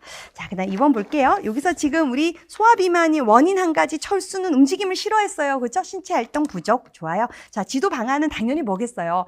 처음부터 오랜 시간 아이가 신체 활동을 고강도로 하면 어렵죠. 그래서 철수가 좋아하는 놀이가 포함된 신체 활동을 계획해서 아주 짧은 시간 그러면서도 성취 경험을 하게 해주면 아주 좋을 것 같아요. 그죠? 그런 성취 경험을 하도록 지원해주고 점차 시간을 늘려간다. 이런 식의 접근이면 되겠죠. 그래서 철수가 좋아하는 놀이가 적용된 신체 활동을 계획하여 아주 짧은 시간 활동을 하면서 철수가 성취감을 느낄 수 있도록 지원해주고 점차 그 신체 활동 시간을 늘려간다. 자, 그 다음에 B에서 나타난 내용에 근거하여 다의 상담 내용 중 가정에서 개선할 부분 2가지입니다. 요거 조리 방법을, 그쵸? 무침만 해 먹는 게 문제죠. 다양한 조리법을 써야 됩니다. 그죠? 뭐, 볶음이라든지 찌기라든지 굽기라든지 다양한 그런 조리법을 통해서 유아가 어떤 그 조리 방법을 좋아하는지를 또 파악을 해보고 그에 맞게 또 음식을 제공해야 하는 거라서요. 요거 잘못된 거 고쳐줘야 하고 또 하나는 잔소리를 자주 하는 거죠. 그죠? 예. 그거 고쳤어야 됩니다. 오히려 잔소리를 하면 아이가 더 거부감이 커지니까요. 잔소리 대신 뭘 해줘야 돼요? 이 음식이 우리 몸에 어떤 좋은 점이 있는지를 그죠? 안내해주고 유아가 친숙해질 수 있도록 우리가 푸드브릿지라고 이제 하죠. 점진적으로 유아가 처음에 조금 만져보고 조금 맛보고 그러면서 점차 양을 늘려갈 수 있는 기회를 줘야 되죠. 자, 그 다음은 니은에서 서교사가 제시한 식습관 지도 방법 중 하나를 나의 밑줄친 기억을 근거로 쓰시오. 서교사가 어떤 걸 제시해야 하냐? 지금 보면 교사도 채소를 잘 안 먹긴 해요. 하지만 뭘 해줘? 유치원에서 어떻게 해줘야 돼? 교사가 채소를 맛있게 먹는 그런 모습을 보여줘서 긍정적인 식습관을 모델링 해줘야 되는 거죠. 좋아요. 자, 한번 보겠습니다. 퍼셀의 동작 구성 요소 중 수준이 나왔고 시간이 나왔습니다. 수준은 이제 높게 낮게 그죠? 예, 뭐 중간 정도 이러는데 보통 높게나 낮게를 표현해 주는 게 드러나고요. 시간은 빠르게 천천히 이렇게 되는 거니까요. 그거 반영을 하는데 단 강당에 비치된 교구를 반드시 포함하라 했으니까요. 줄, 터널, 평균대 이런 거 포함해야 됩니다. 그렇죠? 그래서 이제 뭐 줄이 높게 연결되어 있다면 이 높이 설치되어 있는 이 줄에 몸이 닿도록 몸을 이렇게 팔을 높이 뻗어보자 한다거나 그럼 이제 높은 수준을 경험하는 거니까요. 또는 뭐 터널 안을 빠르게 우리가 이렇게 지나가는 고양이가 돼보자거나 뭐 이렇게 해서 용어와 함께 여기 있는 매체도 내가 잘 엮어냈는지 보고요. 자, 그 다음은 심폐지구력을 기르는 겁니다. 이건 장시간 오랫동안 하는 건데요. 격렬한 그죠? 심장과 폐 기능을 계속 유지시킬 수 있는 격렬한 전신 운동을 하는데 지금 보면 무릎을 살짝 구부렸다가 두 발로 점프하기 이 활동을 이제 지구력 연결해줘야 되니까 오랫동안 해야 되죠, 선생님들. 오랫동안, 장시간. 그죠? 그래서 오랜 시간, 뭐 예를 들어 1분 이상, 뭐 이렇게 이 무릎을 구부렸다가 점프하기 활동을 계속하기, 뭐 이어하기, 뭐죠? 지속하기, 뭐 이런 식의 표현이면 되겠습니다. 자, 그 다음은 A 상황을 토대로 동작 교육을 실시할 때 교사가 유의할 점입니다. 지금 A를 보면 아이들이 일단 이 활동 자체가요, 강당에서 신체 놀이를 하는 거죠. 자유롭게 이제 아이들이 자신들이 하는 거 하는데 어떤 유아들은 동물 움직임을 표현하고 있고 또 어떤 유아들은 볼링 놀이를 하고 있어요. 그죠? 유아들이 자유롭게 신체 활동을 하는 것 같아요. 자, 근데 나는 고양이야, 병아리야 이렇게 이제 아이들이 스스로 자신들이 동물 흉내를 내고 있는데요. 서연이가 나는 점프하는 캥거루 그랬어요. 근데 교사가 서연아 캥거루처럼 점프하고 있구나 그러더니 이번에는 어제 그림책에서 본 아프리카에 사는 스프링복처럼 점프해볼까? 스프링복 뭐예요, 선생님들? 나도 몰라. 우리도 몰라. 뭐예요? 유아가 신체 표현을 할 때 어떤 이미지, 우리가 이제 유아들의 창의적인 신체 표현을 조금 더 이렇게 자극하기 위해서 이런 어떤 이미지 같은 걸 활용할 수 있잖아요. 근데 친숙한 이미지를 사용해야 되죠? 그렇게 했더니 서연이가 뭐래요? 스프링복? 어떻게 움직이지? 본 것 같긴 한데 지수도 나 모르겠어요 이래요. 그렇죠? 그래서 어떤 이미지를 이용해서 창의적인 표현이나 유아들의 동작 표현을 조금 더 격려하기 위해서는 유아들에게 친숙한 이미지를 교사가 이용한 상호작용을 해야지 이렇게 낯선 우리 개미핥기 공부했잖아요. 그죠? 개미핥기처럼 걸어봐라 이러면 너무 어렵다는 거죠. 그래서 유아들에게 친숙한 이미지를 써야 하고 만약에 오늘이 만약에 스프링복과 관련된 동물의 표현을 하는 신체 표현 활동 시간이야. 그랬을 때는 충분한 탐색 시간, 영상이라거나 아니면 여러 가지 어떤 그런 동작이 나타난 그림 자료나 이런 것들을 유아들이 충분히 탐색할 수 있는 시간을 줘야 돼요. 근데 지금 이 지문은 유아들의 신체 표현 활동이 스프링복과 관련된 주제를 갖고 하는 건 아니고요. 다양한 표현을 하는데 교사가 상호작용을 하면서 와, 캥거루 같이 뛰었구나. 이번에는 스프링복처럼 해볼래 이랬단 말이에요. 근데 너무 어려운 이미지를 가져와서 유아가 나 몰라요 이렇게 되는 상황이 된 거죠. 그래서 친숙한 이미지를 써야 한다는 거, 그리고 거기에 플러스 만약 특정 대상에 대한 어떤 묘사를 그저 하게끔 이끌고자 한다면 그 대상에 대한 충분한 어떤 영상이나 사진과 같은 자료를 이용한 탐색이 일어날 수 있도록 지원해야 한다. 이렇게 답을 균형 있게 써주면 좋을 것 같습니다. 자, 그 다음 비상황을 토대로 동작 교육을 실시할 때 교사가 유의할 점입니다. 지금 요거는 공간이 그죠? 구분이 되지 않아서입니다. 그죠? 그래서 강당이 아주 넓은데 유아들이 서로 다른 활동을 하면서 이렇게 방해를 받고 있잖아요. 그래서 강당의 공간 영역을 마스킹 테이프라든지 콘 같은 걸 이용해서 분리를 해줌으로써 유아들이 서로 방해받지 않고 활동에 집중할 수 있게 도와야 한다.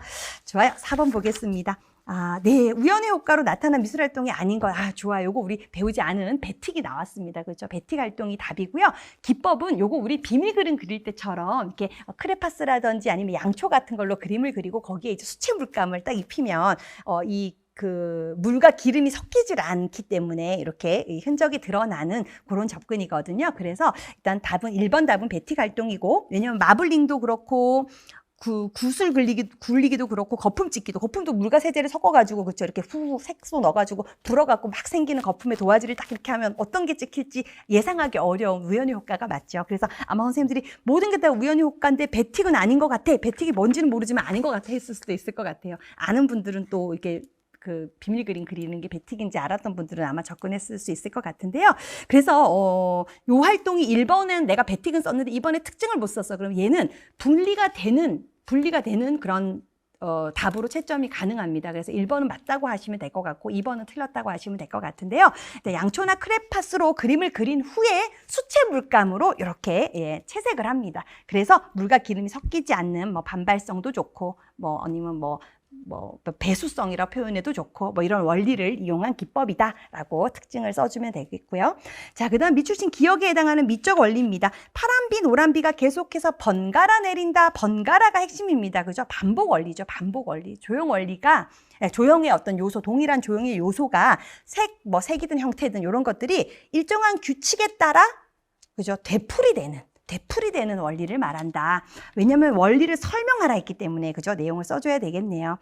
아마 선생님들 이거 풀면서 이거 리듬으로 가야 되나 고민하셨을 것 같아요. 왜냐하면 리듬이라는 게 반복에 의해서 나타난 시각적 운동감이란 말이에요. 그죠? 번갈아 내린다? 그래서 이거 리듬까지 가면 안 되나 하고 생각했을 것 같은데 저도 그 둘을 좀 고민했어요. 그런데 번갈아가 초점이라서 이거 두 가지가 계속 번갈아 갔다 그래서 뭔가 리듬감이 형성되었다라고 시각적 운동감이나 생동감이 느껴진다는 데 초점이 있지 않다라고 판단이 되어져서 반복을 이제 답으로 채택을 했습니다. 그래서 그거 참고하시고요.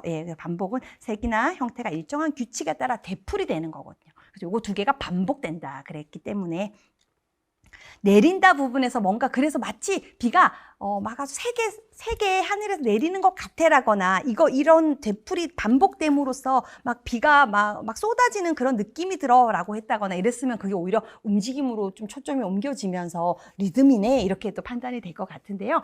이 지문의 초점을 어디에 두고 보냐의 문제일 것 같습니다. 자, 그다음 비에 나타난 미술 감상 활동 방법 중 관찰법이 아닌 것. 그곳에서 누구냐? 지금 보면 비교법과 분석법이 나오더라고요. 그렇죠? 아닌 교사가 김 교사죠. 요거는 모의 미술관법인데 이 방법을 사용할 때 교사의 지도 방안 한 가지입니다. 그래서 이것도 선생님들 이 감상법을 사용할 때라서 모의 미술관법을 할 때, 그러니까 다른 거와 다르게, 그래서 뭐 서로 다른 예술 작품을 존중하게 하거나 아니면 아이들과 함께 작품에 나타나는 여러 미적 요소나 원리 이런 것들에 대해서 조금 또 작품의 의미나 이런 것들을 상호작용하라거나 이런 것들은 모든 감상법에서 다 적용이 돼야 되는 부분이라서 아쉽게도 조금 초점이 다를 것 같고요.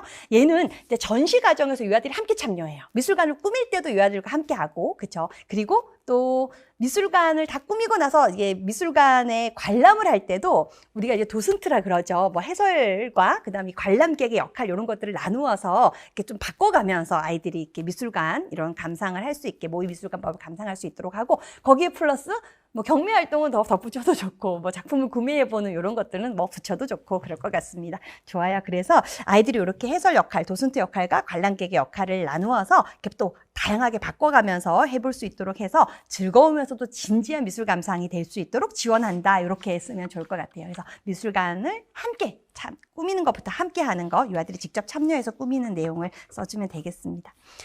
좋아요. 자, 5번 볼게요. 5번은 음악 요소, 이제 요소를 쓰는 게 아니라 비에서 활동을 찾았습니다. 그렇죠? 일단 기억은 샘여름이고 니은은 리듬이니까요. 샘여름 관련된 거는 박교사 말에서 그쵸? 예, 가까이에서 들리는 발자국 소리와 멀리서 들리는 발자국 소리의 차이점을 알아보고 북으로 그 효과음을 나타낸다. 좋습니다. 이렇게 해주고, 그 다음 리듬과 관련된 거는 김교사의 그죠? 두 번째 첫박에 북을 쳐보는 활동, 그쵸? 이렇게 해서 리듬 관련된 것을 찾아 써주면 되겠죠? 비발디 사계중 봄의 음악을 듣고 첫박에 북을 치면서 아이들이 이렇게 리듬에 인식을 하도록 도와주면 되겠고요. 자, 이번에 오르프라고 했는데 지금 A에 보니까 타, 티티, 티티, 타 이렇게 해놨어요. 이거 지금 요거 리듬 음절 코다이 방식인데 왜 문제에서 또 오르프로 물었지 그러는데 무관하게 어찌됐건 아이들이 리듬을 시각적으로 나타낸 이런 어떤 우산이 지금 크고 작고 이렇게 되어 있는 그림 악보잖아요. 요걸 활용한 악기 연주 지도 방법이니까 오르프 악기를 써야 됩니다. 오르프 악기, 그쵸? 요거 리듬이니까 당연히 무선율 타악기, 그죠? 이런 것들 또는 신체 악기도 좋습니다. 그죠? 그래서 아이들이 이렇게 그림 악보에 제시된 이 리듬을 발구르고 손뼉 주고 손뼉 주고 손뼉 주고 손뼉 주고 발구르고 이런 식으로 가면 되는 거죠. 신체 악기로 익히고 무선율 타악기인 뭐 북이라든지 뭐 트라이앵글 이런 것들을 이용해서 그죠? 타는 한 번 치고 티티는 짧게 두 번 치고 이렇게 해서 이제 이 리듬을 느껴볼 수 있도록 지도한다. 이렇게 접근하면 되겠죠. 자, 그 다음 B에서 유아를 위한 악기 연주 활동의 내용으로 부적절한 교수 지도 지원이 뭐냐? 뭐예요, 선생님들? 음의 고저를 탐색할 수 있도록 슬레이벨 귀로 카바사 악기를 제공한 거죠. 슬레이벨은 요거 이제 이렇게 막대 종이, 우리 뭐 딸랑딸랑 하는 그 종이 여러 개 붙어 있는 그런 악기. 귀로는 이렇게 우리 옛날에 빨래판처럼 이렇게 우둘두둘해서 이렇게 긁어내서 소리내는 악기. 그냥 카바사 얘는 이렇게 요철 있는 뭐 구슬 같은 것들이 막 달려있는 악기를 이렇게 돌리면서 소리를 내는, 예, 그런 또 몸체를 이렇게 돌리면서 소리를 내는 그런 악기인데요. 모두 다 리듬 악기입니다. 그래서 음의 고저를 탐색할 수 이런 리듬 악기를 준 게 잘못된 거, 그죠? 요 문장 찾아서 그대로 써주면서 지금 이거 개선 방안이라서요, 선생님들. 음의 리듬을 알 수 있도록 하기 위해 이런 것들을 제공했다라고 고치는 건 아쉽게도 오답이 될 것 같아요. 왜냐하면 교수 지원이 잘못된 걸 찾아야 되거든요. 그러니까 교수 지원은 어찌됐건 우리가 악기를 주는 데 있어서 악기가 교수 지원의 부분이라서 조금 더 적합한 건, 이 문제의 상황에서 조금 더 적합한 건 음의 고저를 탐색할 수 있도록 실로폰이라든지 피아노와 같은 선율 악기를 제공하였더니 이렇게 가야 될 것 같습니다. 그렇죠? 예, 그것도 선생님들 초점을 판단해 보시기 바랍니다. 자, 넘어갈게요. 6번입니다. 자, A에서 길이 측정 시 두 유아 간의 측정 오류의 원인을 서술하고, 이건 뭐예요? 선생님들 길이를 잴 때 실내와 이 바닥의 끝 지점을 일치시키지 않은 것 같죠? 예, 그래서 이 뒤꿈치를 딱 정확하게 일치를 시켰어야 되는데 그러지 않았다. 그러지 않은 채 길이를 비교했다. 자, 그럼 이제 어떻게 바르게 측정하기 위해서 A의 밑줄 친 기억을 고쳐 쓰래요. 자, 2명씩 일단 짝을 지어요는 맞습니다. 중간 문장을 바꿔야 되죠. 실내와 바닥을 맞대어 보아요. 이걸 바꿔야 됩니다. 두 사람이 실내와의 뒤꿈치를 이렇게 뒤꿈치의 끝 지점을 맞추고 길이를 재어 볼까요? 실내와 길이가 더 짧은 사람은 손 씻으러 가요. 이렇게 이제 고쳐줘야 되겠죠. 그래서 두 번째 부분을 고쳐서 실내와의 끝 지점을 맞추고 길이를 비교해 보세요 한다거나, 두 사람이 실내와 뒤꿈치를 나란하게 맞추고 어느 쪽이 더 긴지 살펴보세요 라고 한다거나 이 부분에 좀 힘을 줘야 되고요. 자, 그 다음 이제 그래프를 하는 데 있어서 사과와 배 둘 다 5명씩인데도 불구하고 아이들이 그죠?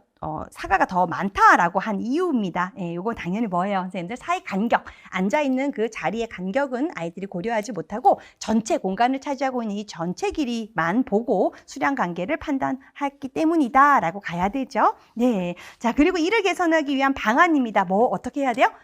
이 자리를 그죠 동일하게 아이들이 앉는 자리를 동일한 간격으로 앉을 수 있도록 바닥에 뭐 스티커를 붙여준다거나 아니면 의자를 일정한 간격으로 그죠 이렇게 배치해 준다거나 이렇게 하는 방법으로 접근하면 되겠죠.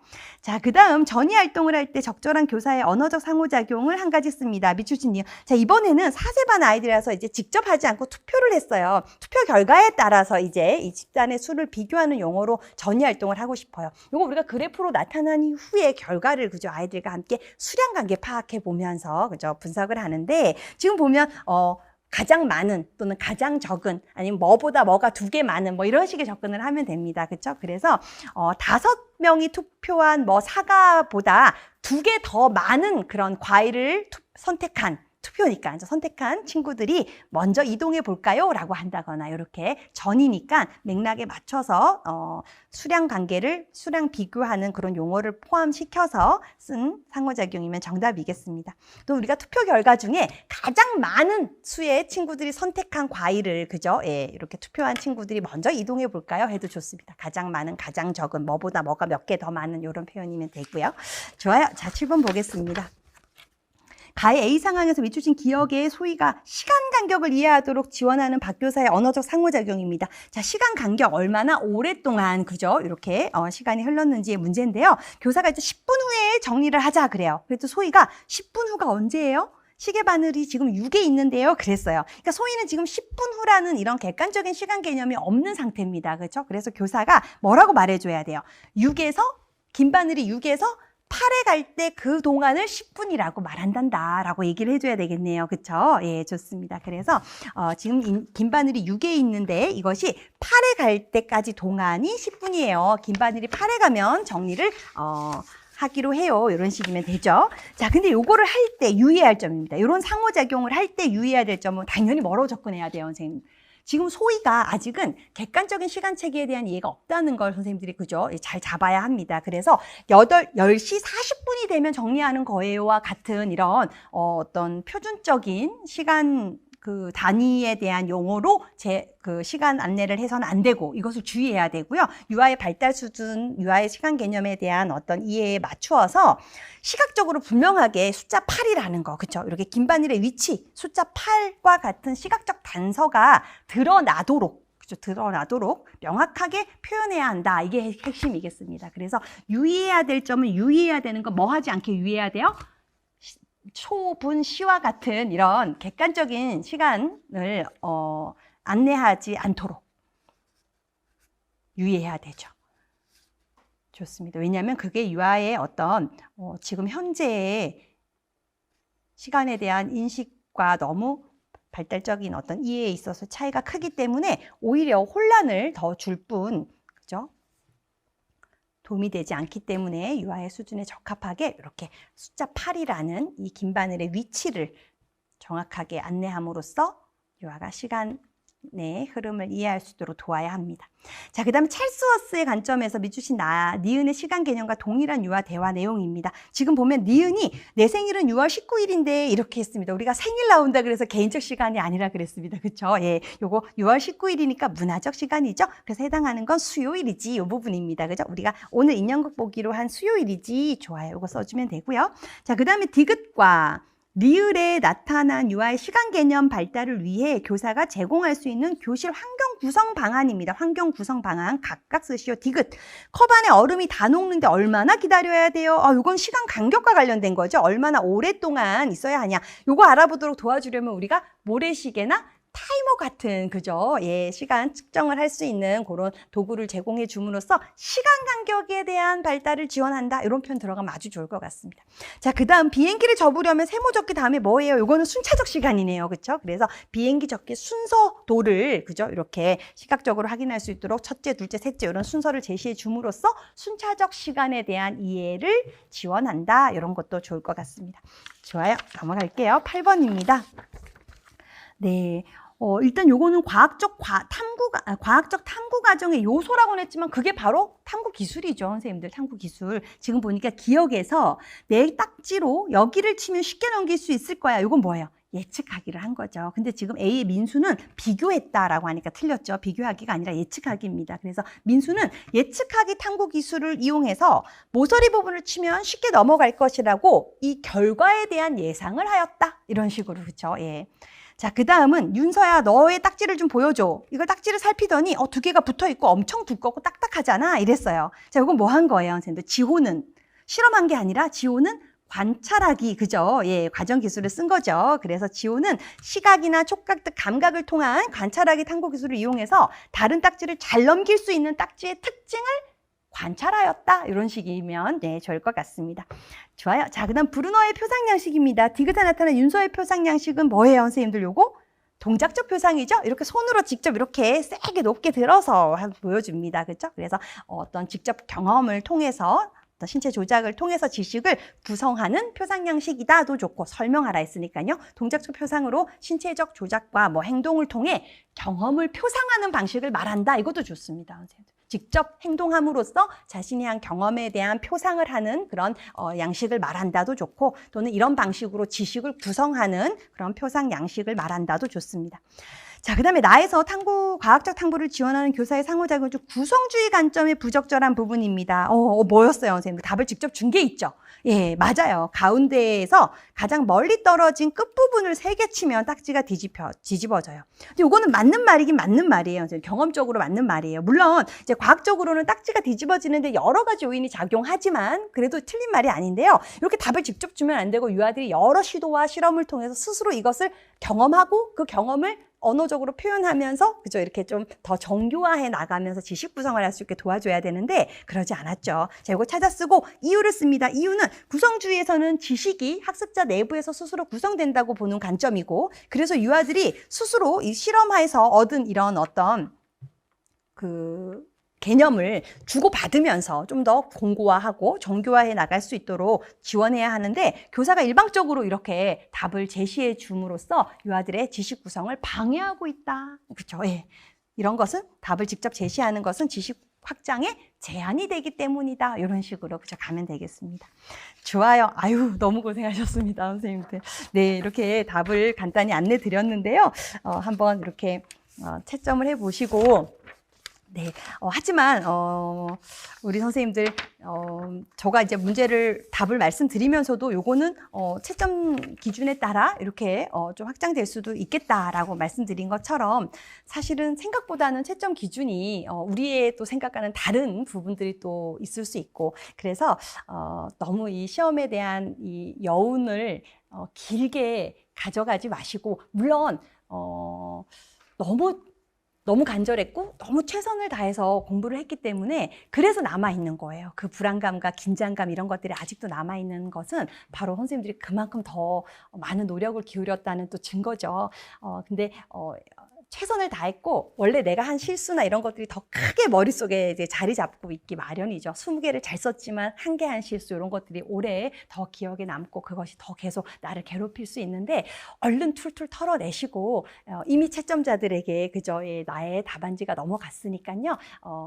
좋은 마음으로 이렇게 결과를 기다려보자는 생각을 하시면 좋을 것 같고요. 이제는 우리 선생님들의 시선이 지금 내가 무엇을 하는 게 최선일까를 생각하는 것으로 옮겨졌으면 좋겠습니다. 그래서 너무 열심히 잘 해오셨고, 우리가 마치 1차 시험이 끝인 것 같은 느낌이 들지만 사실은 2차라는 또 큰 관문이 남아있기 때문에 이 시간을 선생님들이 좀 알차게 보내셨으면 하는 마음이 아주 큽니다. 그래서 얼른 주변에 스터디도 좀 만들어 보시고 아니면 스스로 여러 자료를 찾아보셔도 좋습니다. 2차 시험에 대해서 얼른 관심을 좀 가지셔서 이렇게 연습을 또 해보시면 2차 시험은 또 새로운 영역이거든요. 그래서 또 다시 우리 선생님들의 그런 열정과 의지가 이렇게 북돋아질 것 같습니다. 그래서 마음 정리를 단단히 하시고 교사가 되기 위한 진짜 힘을 기르기 위한 이 과정이라는 거 생각하시면서 2차에 또 힘을 쏟아 주시기를 당부드립니다. 좋아요. 우리 여기까지 답안 안내 드리기로 하고요. 아마 요거 강의가 끝나면 바로 2차 반 OT 강의가 연결이 될 것 같습니다. 그래서 선생님들 강의 좀 멈추시고 쉼을 좀 가지시고 OT 들으실 선생님들 잠깐 쉬는 시간 갖고 이어 들으시면 좋을 것 같아요. 고생 많으셨습니다.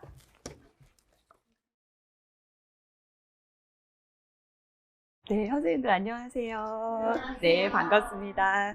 1차 시험 보시느라 고생 많으셨죠? 아마 한 일주일 정도 짧지만 좀 이렇게 쉬는 시간을 가지셨을 것이라 생각합니다. 우리 오늘 2차 반 이제 개강일인데요. 그 강의 계획서 같이 보면서 일정을 좀 알아보고 또 이 이게 4주가 되게 짧잖아요. 어떻게 보면 그 기간 동안 또 알차게 공부를 하셔야 돼서 간단하게 공부 방법도 좀 이야기 나눠보겠습니다. 일단 개강일 참고로 보시고요. 일단 이 4주 과정으로 진행되는 2차 준비반은 이 직강 기준으로 토요일에 진행되는 이 대집단 강의가 하나 있고요. 그리고 이제 매주 수요일마다 수업 지도 사례 영상이 선생님들께 한 2개, 최소 2개 아니면 3개 이 정도 이렇게 제공될 예정이에요. 그래서 그거 참고하셔야 하는데 거기 이제 표 좀 한번 볼게요. 네. 그 대집단 강의에서 우리 직강원 선생님들은 요거 토요일에 진행이 되고 인강원 선생님들은 그 다음 날 12시에 이렇게 제공이 되고요. 강의 자료는 미리 출력하실 수 있도록 우리가 이제 제본집이 있고 그리고 프린트물 로 또 나가는 자료가 매주 이렇게 올라갈 거거든요. 그래서 그거는 미리 출력하실 수 있게 금요일 날 저녁 한 18시 이 정도에는 이제 아마 업로드 될 테니까 참고하셔서 출력하시면 좋을 것 같습니다. 좋아요. 그리고 이제 지도 사례 영상은 이제 수요일에 이제 직강 선생님들도 영상을 인강으로 보시는 거고, 우리 인강 선생님들도 역시 인강으로 수요일에 12시까지 이렇게 올려드릴 건데요.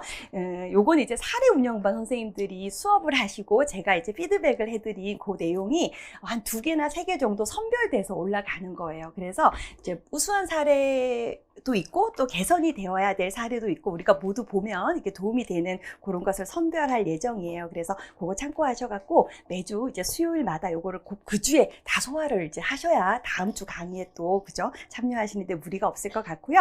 그거 이제 신경 쓰셔서 공부 계획을 세우시고, 이제 교재는 제본집 아까 아마 인강원 선생님들은 이제 우편으로 보내서 받으셨을 것 같고 우리 직강원 선생님들 오늘 다 챙기셨을 텐데 좀 두껍지만 이제 매주 들고 다니셔야 될 것 같아요. 그래서 강의하다가 제가 중간에 제본집 몇 쪽을 보자 그럼 또 그거 보시고 이렇게 왔다 갔다 해야 할 것 같습니다. 그리고 우리 직강원 선생님들은 그 화요일에 진행되는 사례 운영반 그 수업 지도 과정을 참관하실 수가 있으세요. 그래서 이제 시간이 되시는 선생님들께서는 거기 밑에 이제 그래서 이렇게 타임테이블 담아놨거든요. 그래서 아침 화요일에 10시 반에 시작이 돼요. 그래서 그 전에 이렇게 미리 오셔갖고 이제 참관석에 자리 잡으셔서 이제 수업 참관 가능하니까요. 활용하시기 바라고요. 만약에 이제 뭐 일을 병행하시거나 그래서 참관이 좀 불가능하다 그래도 수요일에 이제 영상을 제공해 드릴 거니까요. 그거 참고하셔도 됩니다. 그래서 참관 가능한 선생님들은 수강증 지참하셔가지고 지도 시간에 이렇게 입퇴실하고 이러는 건 좀 지양해 주시고 그래서 이렇게 시간에 맞추셔서 들어오시면 좋을 것 같습니다. 1조, 2조 진행하고 나서 3조 진행되기 전에 점심시간이 1시간 있지요. 그래서 그럴 때 이렇게 또 왔다 갔다 하시면 좋을 것 같고요. 그리고 이제 8시 30분까지 이렇게 해서 하루에 이제 7개의 수업이 이렇게 쭉 진행될 예정입니다. 그래서 이제 1조가 18일 화요일에는 동극을 시작으로 하잖아요. 그래서 여기 동극, 동시, 자유놀이 이렇게 이제 화요일에 진행되는 게 바로 우리가 1주차 때 배우는 수업 실현의 활동 유형들이에요. 그래서 1주차 토요일에 오늘이죠. 이렇게 활동 유형을 공부하고 그거에 대해서 제가 나눠드리는 수업 과제가 있어요. 그 과제를 우리 사례 운영관 선생님들이 준비해서 이렇게 지도를 받고 그 이제 내용 중에 선별한 것이 올라가고 이러는 방식이거든요. 그래서 참고하셔서 활동 유형이랑 그다음 시간 요거 보시고 참관 가능하시면 오셔서 참관하세요. 네. 그리고 이제 12월 10일에 합격자 발표 나고 난 이후에는 2차 강의가 별도로 없다는 내용 참고로 보시고요. 자, 그럼 이제 4주간 진행되는 그 강의 내용 좀 한번 볼까요? 오늘이 이제 1주차예요. 그죠? 11월 15일 토요일 직강 선생님들 기준 지금 오리엔테이션 하고 있고, 요거 끝나면 바로 우리가 이제 오늘은 첫날이라서 2차 시험이 어떻게 진행되는지를 좀 기본적인 그죠? 그 전형을 좀 봐야 할 것 같아서요. 면접은 어떻게 이루어지고 또 수업 실현은 어떻게 이루어지는지에 대한 기초적인 그런 시험 전형을 좀 알아본 후에 이제 면접 내용 공부하고 수업 실현도 활동 유형이 다 나눠져 있죠. 그래서 1주차에는 옆에 보면 동극, 동시, 그리고 자유놀이가 또 들어가 있죠. 그래서 자유놀이는 이제 기본으로 1주부터 4주까지 다 4주차 진행될 예정이고요. 이제 활동 유형을 이렇게 좀 나누어서 1주차에는 동국동시, 그리고 2주차에는 이야기 나누기, 음악 미술 이렇게, 또 3주차에는 신체 활동이랑 요리 활동, 과학 활동 이렇게, 또 4주차 보면 게임 현장 학습, 대피 훈련, 뭐 캠페인 이런 것들을 이제 4주차에 다루고 뒤에는 다 자유놀이가 아마 하나씩 들어가 있을 겁니다. 그리고 이제 수업 사례 지도 영상을 이렇게 제공해 드리는 것은 3회 제공이 돼요. 그래서 1주차 하고 나서 동국동시 자유놀이에 대한 과제 중에 이제 좀 우수한 거 선정해서 우리 선생님들 2-3개, 최소 2개, 여기 지금 2개라고 되어 있는데 보통 2개, 3개 정도 올라가게 되더라고요. 많을 땐 또 4개도 올라가고 뭐 이러는 경우도 있어서요. 그 올라온 거 보셔서 이제 공부 계획을 좀 조정하셔야 될 것 같고, 그리고 2주차에도 이렇게 이야기 나누기 음악 미술 배우고 나면 그거와 관련된 수업 지도 사례 영상이 또 이제 11월 26일에 수요일에 또 12시 정도까지 이제 제공이 될 예정이고, 3주차도 끝나면 이제 신체 활동 요리 과학에 대한 거겠네요. 그렇죠? 요거와 관련된 수업 지도 사례 영상이 제공이 될 예정입니다.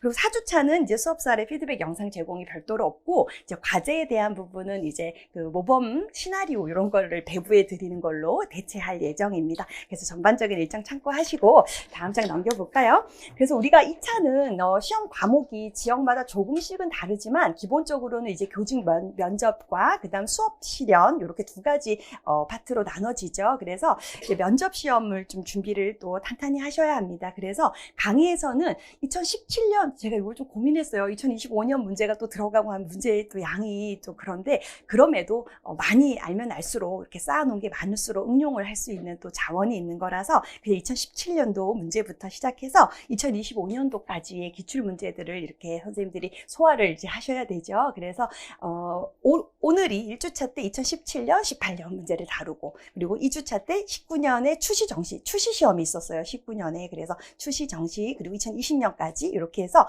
면접 기출 문제들을 평가원, 그 서울, 경기, 그리고 인천이 과거에는 자체 출제 지역이었어요. 2023년부터 평가원 문제를 이제 이용하겠다고 또 시험 전형을 바꿔서, 그래서 그 전까지는 인천까지 있고, 마지막 4주차에 2023, 2024, 2025는 이제 인천은 평가원으로 들어갔기 때문에 서울, 경기, 평가원 이렇게 3개의 지역에 대한 문제를 이제 다루려고 합니다. 그래서 우리 제본집을 보시면 선생님들 제본집에 지금 보지 않아도 되고요. 제본집에 면접 문제가 2017년부터 2022년까지 들어가 있을 거예요. 그래서 마지막 4주차는 이 문제들이 다 프린트물로 또 제공이 될 예정이라서 좀 출력하실 게 좀 많겠죠. 우리 직강원 선생님들은 학원에서 이제 자료를 주니까 걱정 안 하셔도 되고, 이강원 선생님들은 좀 출력할 자료가 많다는 거를 좀 염두에 두시고 준비를 하셔야 할 것 같습니다. 이렇게 진행되고, 또 면접 연습 문제가 또 별도로 있어요. 그래서 그 제본집 뒤에 보면 이제 A부터 아마 T까지 해서 총 20세트가 들어갈 거고, 제가 마지막 4주차 때 또 예상 문제를 몇 개를 더 드리려고 그래요. 그래서 이렇게 연습할 문제들이 또 이렇게 제공이 된다는 거 알아두시고, 또 어찌됐건 면접에서 우리가 말을 하려면 이제 아는 내용들이 좀 많고, 요즘 최근 좀 강조되는 이슈라든지 그죠? 이런 것들을 좀 공부를 하셔야 돼서, 우리 유아교육에서 스테디하게 인성교육이라든지 유아 문제행동 지도라든지 부모와의 어떤 관계에서의 어떤 뭐 기술 이런 것들 이제 좀 탄탄하게 내면화해 두셔야 돼서요. 그런 이제 주제 관련 내용을 공부하는 시간을 짧게 가지려고 그래요. 그리고 거기에 이제 뭐 교육 자치라든지 유치원 민주주의, 또 미래교육, 에듀테크 워낙에 강조되는 부분이고, 그죠? 우리도 놀이에 이 디지털이 들어와서 디지털 놀이 지원이 또 강화되고 있으니까요. 그런 것들, 또 마을교육 공동체나 또 지속 가능 발전 교육 이런 것들에 대한 이제 테마를 중심으로 내용을 조금 다뤄보려고 합니다. 그렇게 참고하시고, 자, 그 다음에 이제 수업 실현은 이렇게 지금 이런 활동 유형들을 다루고 자유놀이 과교리 지원 방법 이런 것들을 이제 알아보려고 하는데요. 거기 보면 동국동시 있죠. 그거 1주차에 하기로 했고, 그다음에 음악은 이제 우리 1차 공부할 때도 했지만 노래 부르기 지도도 해야 하고 악기 연주도 해야 하고 음악 감상도 있고, 그죠? 그 안에서 또 세부로 나눠지는 영역이 있죠. 그래서 미술 또한 표현이 있는가 하면 감상이 있을 수 있고, 이렇게 해서 이 이야기 나누기 음악 미술을 우리 2주차에 하기로 했고, 그다음 이제 오른편으로 와서 신체와 관련돼서도 이 신체 활동, 그러니까 기능적인 어떤 능력을 향상시키기 위한 신체 활동이 있는가 하면 창의적인 표현 활동이 또 있잖아요. 그렇죠? 그렇게 해서 신체 활동과 관련된 거, 과학, 요리 이런 것들은 3주차에 하기로 했어요. 그렇죠? 그리고 게임부터 해서 마지막 부분은 4주차에 하고, 맨 아래에 있는 자유놀이는 이제 매주 한 편씩 이제 수업 사례를 보고, 또 과제도 이제 자유놀이는 매주 이제 제공이 될 예정입니다. 그렇게 이제 진행되는 내용을 참고하시고요. 다음 장 넘겨보시면 2차 시험 전형이 시도별로 조금씩 달라요. 그래서 내가 응시한 지역의 그 전형을 선생님들이 꼭 이렇게 파악을 하셔야 해서요. 우리 지금 보면 뭐 자체 출제라는 말도 있고 평가원이라는 말도 있고, 이게 무슨 말이야 이제 이러실 수 있는데, 자체 출제는 2차 시험을 그 시도 교육청에서 그 위원들을 선발을 해서 자체적으로 문제를 내겠다, 이런 어떤 지역들이에요. 그래서 대표적으로 서울, 경기, 충북, 대구, 강주 여기까지, 그리고 이제 경북이 올해 전형이 바뀌어서요, 면접은 경북 응시하신 선생님들 면접은 한 문제 자체 출제를 하겠다라고 또 변경을 했어요. 그래서 이렇게 지금 서울, 경기, 충북, 대구, 광주, 경북까지 공부하시는 선생님들은 응시한 시도교육청의 어떤 교육 비전이라든지 강조하고 있는 어떤 교육의 주요 내용들, 그리고 진행되고 있는 정책들, 이런 것들을 정확하게 공부를 하셔야 돼요. 그래서 그걸 가미해서 답변을 하셔야 하고, 문제에도 예를 들면 경기교육은 무엇을 강조한다 이렇게 얘기가 나온단 말이에요. 그럼 그걸 이해를 해야 답을 하니까, 그렇죠? 그래서 시도교육청에 올라가 있는 유아교육 추진계획이라든지 지금 현재 진행되고 있는 다양한 교육 정책들을 꼭 보셔야 한다라는 걸 참고하시고요. 지금 보면 이게 서울은 이제 과목도 다 다르죠. 서울은 과정한 평가가 있고 면접이 있고 수업 실현이 있는데, 수업 실현도 그냥 실험만 보는 게 아니라 실험 끝나고 반성적 성찰까지 보겠다, 이렇게 해서 또 이제 시험 과목의 지역마다 다 다르다는 거 참고하시기 바랍니다. 요건 이제 OT에서 담아놓은 내용이라 이 정도로 보고요. 우리 조금 이따 면접하고 수업 실현할 때 이제 조금 더 구체적으로 지역별로 어떻게 상의하는지 보도록 할게요. 경북 선생님들, 경기 선생님들이랑 경북 선생님들 올해 전형이 바뀌었으니까 신경 좀 쓰셔야 됩니다. 그렇죠? 어떻게 달라졌는지 파악을 하셔야 되고요.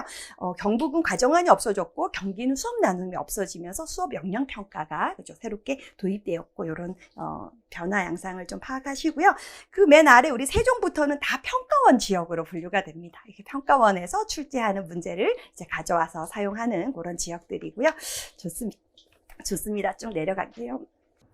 일단 이제 시도별로 시험 전형이 다 달라서 우리 선생님들이 아직은 올해 시험에 대한 전형은 1차 합격자 발표 날 때 이제 제공이 되기 때문에 우리가 이제 작년도 걸 찾아보셔야 돼요. 그래서 시도교육청 홈페이지에 들어가시면 아마 시험 정보, 뭐 임용 시험 이런 어떤 게시판이 있을 거예요. 그래서 뭐 소식, 시험, 채용 뭐 이런 것들을 카테고리를 묶어 게시판을 만들어 놓기도 하고, 그래서요. 그 교육청 게시판 찾으셔서 거기서 2024년 12월 11일자로 올라와 있는 그 게시물을 또 이제 찾으셔야 됩니다. 거기 작년도 1차 합격자 발표랑 2차 시험 전형이 이렇게 나온 날이거든요. 그래서 이렇게 계속 이렇게 넘기셔갖고 2024년 12월 11일자 그 부분에 그 아마 공립유치원 교사 1차 합격자 발표 및 2차 시험 전형 안내 이런 파일 그 제목으로 이제 파일과 함께 올라가 있을 거예요. 그래서 그걸 다운로드 받으시면 이제 우리 지역에서 어떤 방식으로 시험이 실시되는지를 알 수 있고, 경북과 경기만 달라졌지 이제 변경 예고가 없었기 때문에 다른 지역들은 다 작년에 준해서 아마 실시될 거거든요.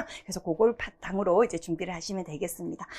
그럼에도 이제 사전 예고 없었음에도 올해 또 바뀔 수가 있는 여지가 있어서요. 이제 합격자 발표 나면 합격한 선생님들은 꼼꼼하게 전형을 살피셔야 되고요. 밑에 이제 일정은 참고로 보시기 바랍니다. 12월 11일 1차 합격자 발표 나고 이렇게 진행되는 거 참고 보시고, 이제 5쪽 한번 볼게요.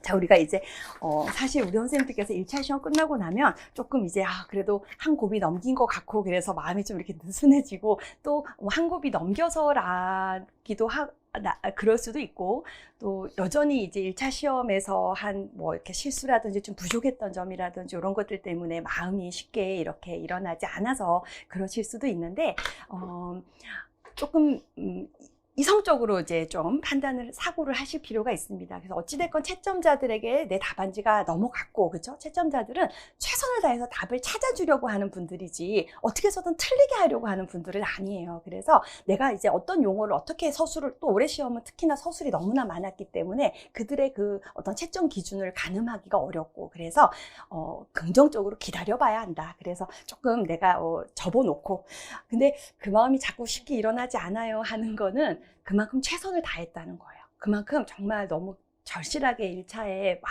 올인을 했기 때문에 아마 그 여운이 좀 길어질 수 있는데요. 그럼에도 조금 마음을 좀 잘 다잡으셔서 이제 발표 전까지 내가 할 수 있는 최선의 일을 하는 거죠. 그래서 저는 항상 하늘에서 모든 걸 보고 있다고 믿는 사람이거든요.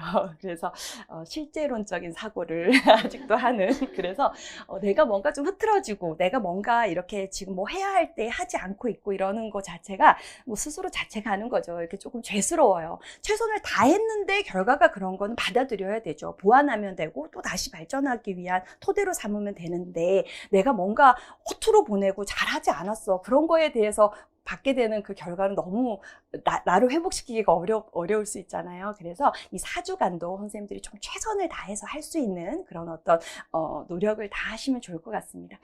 그리고 1차, 2차가요 이제 믹스됐어요, 선생님들. 아마 시험 보시고 많이 느끼셨을 것 같아요. 그렇죠? 그래서 2차 준비가 1차 시험에도 아주 크게 영향을 미친다라는 게 너무 이제 크게 와닿았어요. 그래서 뭐 현장력이 있어야 한다 이러는데, 사실은 현장 경험이 있어야만 통과하는 시험은 결코 아니고요.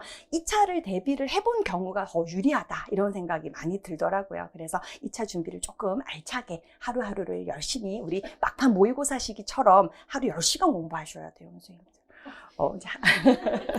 왜냐면 해야 할 게 너무 많아서 면접도 해야 하고 수업 실현도 해야 하고 또 과정안 작성 시도, 시험이 있는 시도 선생님은 과정안 연습도 하셔야 돼서 아무리 최소 시간을 잡아도 10시간은 잡히더라고요, 선생님. 대신 하루는 쉬세요. 우리가 7일 중에 이제 강의 듣는 날 하루 있고, 그럼 이제 6일 남잖아요. 그 중에 하루는 쉬고 5일간은 좀 열심히 이제 준비를 하셔야 합니다. 또 1차 때보다 더 재미를 느끼시는 선생님들도 많으시더라고요. 예, 그래서 2차 매진하실 수 있게 좀 환경을 만드시기 바라고요.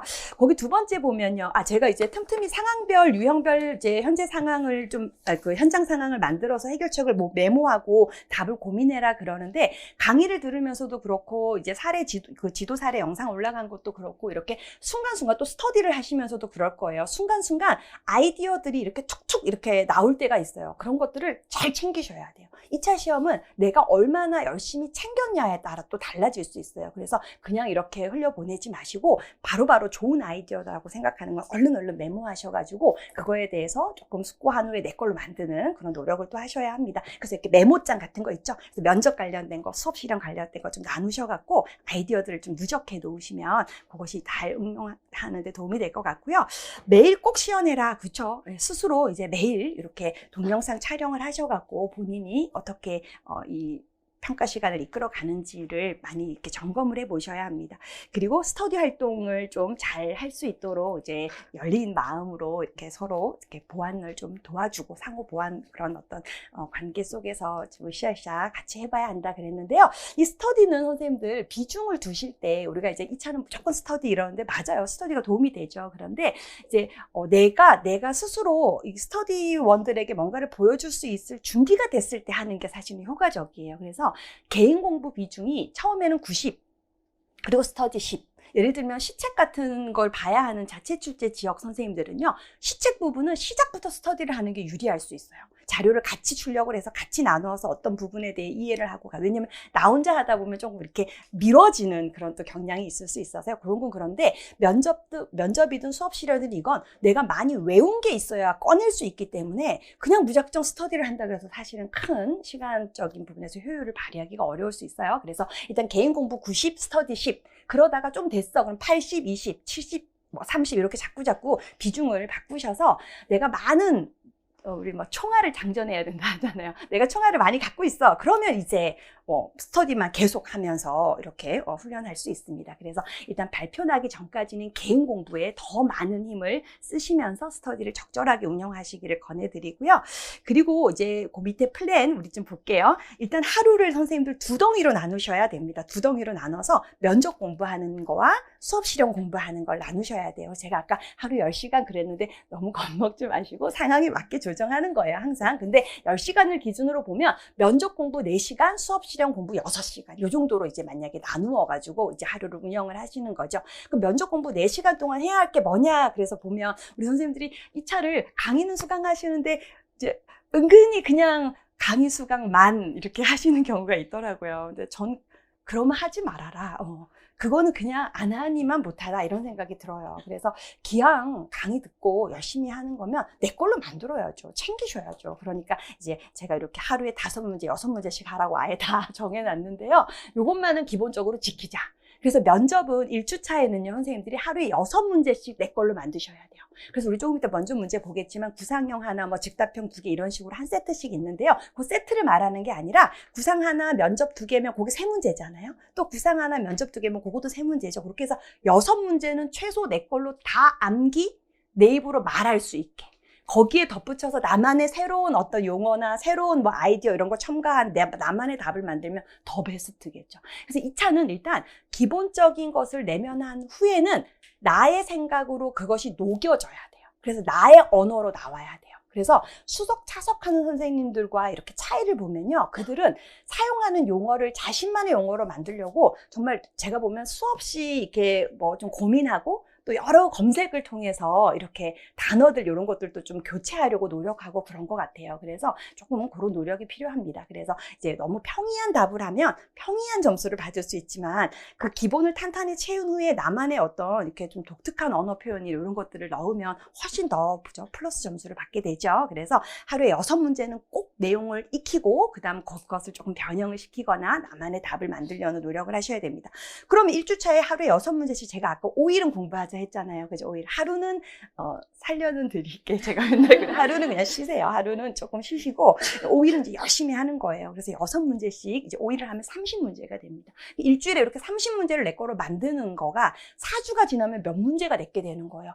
아무것도 하지 않고 손 놓고 있는 경우랑은 너무나 큰 차이가 벌어집니다. 그렇죠? 그래서 하루에 6문제. 근데 2주차는 좀 많아요. 2주차 하루에 8문제씩. 그래서 제가 아까 한 문제 공부하는데 30분이 걸린다고 만약에 가정 30분 걸리지 않아. 왜냐면 우리가 1차 때 이미 공부를 했기 때문에 어떤 문제는 좀 쉽게 한 10분 정도 만에 내 걸로 되는 문제가 있고 어떤 문제는 조금 공을 들여야 돼서 20분 걸리는 문제도 있을 수 있는데요. 어찌됐건 한 문제에 30분이 걸린다 그러면 이제 8문제 하려면 4시간 써야 되잖아요. 그래서 제가 아까 면접 공부하는데 4시간 이렇게 했는데 이거 하면서 사실 문제만 내 걸로 만드는 게 아니라 우리가 매주 다루는 이론 부분에 대해서 고민도 조금 해보셔야 하고 이래서요. 그래서 이렇게 정해져 있는 문제 몇 문제씩을 하자는 거는 꼭 지켜주십사 부탁드리고요.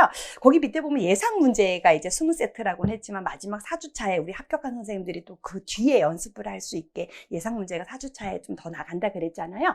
그런 것들은 발표 후에 해도 무리가 없을 것 같아요.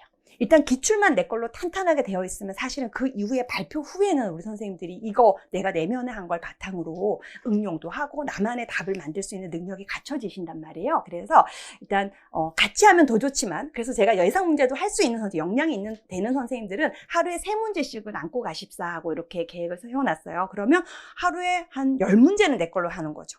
왜냐면 기출에서 6문제 와야 하고 예상 문제에서 3문제 와야 하니까 이제 9문제 이렇게 되잖아요. 그거 할 수 있으면 그렇게 이끌어 가시고 너무 버거워. 나는 기출만 해도 너무 힘들어. 그러면 기출 문제를 중심으로는 꼭 내 걸로 발표 전에 내면화해 두자. 그런 당부를 드리고요. 그다음 이제 거기 보면 동영상 시청, 시야 넓히기 자료 공부 이렇게 해놨는데 이 동영상은 우리 선생님들 교육 시사를 다루고 있는 여러 어떤 유튜브 채널이라든지 그죠? 이런 어떤 EBS 교육방송에서도 이제 유아교육과 관련된 내용을 다루는 이런 것들을 좀 많이 시청하셔야 합니다. 그래서 스터디를 하시면서 이런 것들을 약속을 정해서 오늘은 어떤 거 시청하자 해서 목록을 만드셔도 좋고 이럴 것 같아요. 그래서 서로 더 추출을 해와서 그것을 좀 공유한 후에 나누고 이렇게 해서 시청하면 이제 점점 생각이 더 깊어지고 지금 교육의 문제가 무엇이구나에 대한 또 이해가 생기게 되니까요. 그런 거 권장드리고 우리 그 카페에 선생님들 공지사항에 보시면요. 이제 2년 전에 올려놓은 자료이긴 하지만 여전히 이제 계속되는 어떤 그런 교육적인 함의를 갖고 있는 주제들이라서요. 거기에 보면 이제 동영상 목록을 올려놓은 게 있어요. 그래서 그거 링크 들어가면 아마 시청 가능한 것들도 있고 뭐 없어진 것도 있겠지만 그거 참고하셔도 괜찮을 것 같습니다. 그래서 영화, 그 다음에 거기에 보면 영화, 그 다음에 도서, 그리고 동영상 요거 추천하는 것을 이렇게 또 올려놓은 글이 있어서요. 그거 참고하실 분들은 또 참고하시고 또 개인적으로 또 스터디원들과 함께 이런 것들을 또 목록을 만들어 보셔서 공부하시기를 권해드리고요. 그리고 자체 출제 지역 선생님들은 요거는 꼭 바로 스터디를 구성하시기를 권해드린다. 좀 적극적으로 임하셔서 교육 정책을 보셔야 합니다. 그래서 시도교육청마다 이제 홈페이지에 들어가셔서 2025 유아교육 추진계획 뭐 이런 것들, 유아교육 정책 이런 것들을 이제 검색을 하시면 파일들을 또 이렇게 받으실 수 있을 거예요. 그래서 그거 공부하셔야 되고요. 거기 면접 자체 출제 지역에 경북도 추가돼야 됩니다. 그렇죠? 경북.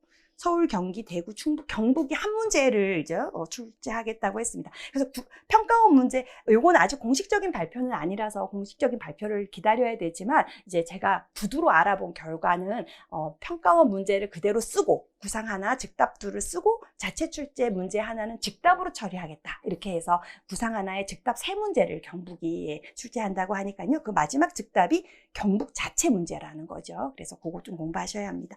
자, 그리고 수업 실현 공부도 이제 매주 우리가 강의에서 다루는 활동 유형은 무조건 내 걸로 만드셔야 돼요. 그래서 우리 오늘 동국 동시 하잖아요. 그럼 동국 진행 절차, 동시 진행 절차 이런 것들은 내 걸로 그죠?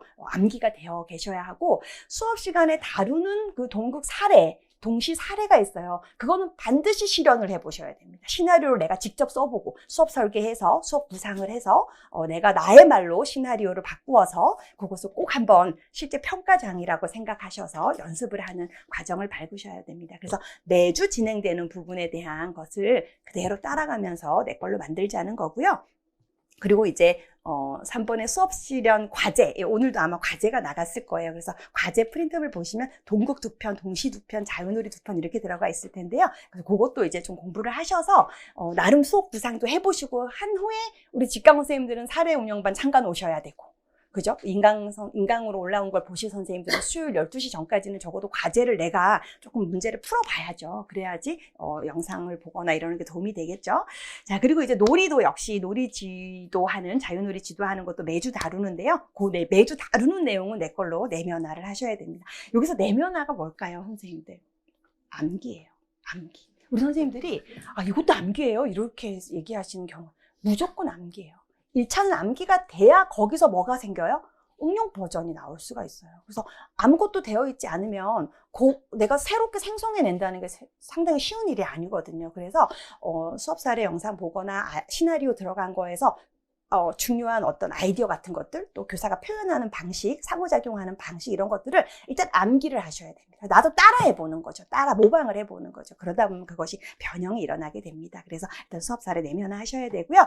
그리고 활동 유형별로 아이디어 모으기, 그쵸? 이제 주의 집중 아이디어도 좀 내가 한 3-4개 갖고 있어야 돼요. 그쵸? 그리고 동기유발 아이디어들도 그렇고요. 그래서 특수 상황을 처리하는 아이디어들도 있어야 합니다. 예를 들면 오늘 동국 활동을 할 때 친구의 동국 표현을 놀리는 유아가 있는데 지도하래요. 이런 것들이 있을 때 내가 어떻게 지도해야 될지 이런 것들을 사실은 외우는 거예요. 이럴 땐 이런 상호작용을 하는구나. 이렇게 외워서 내가 많이 챙기고 있어야 돼요. 그래서 그런 것들을 조건으로 주거든요. 그걸 지도하는 모습을 포함하시오. 이렇게 했을 때 이제 바로바로 즉흥적으로 쓸 수 있도록 특수 상황에 대한 아이디어도 모으시고 평가와 관련된 아이디어들도 모으셔서 그러니까 수업 실현 노트에는 이렇게 이렇게 목차가 좀 나눠져 있으면 좋을 것 같아요. 수업 실현 이렇게 동기유발 이렇게 해서 나누셔갖고 때때마다 떠오르면 그 부분에 기록을 해 놓으시는 거죠. 또 아이디어를 얻게 되면 기록하셔서 그걸 나중에 모으시면 좋고 그리고 놀이 주제별 놀이 아이디어 및 교사 지원 모으기. 그쵸. 그래서 이것도 우리 놀이 사례를 놀이 자료집 분석을 하자라고 되어 있는데요.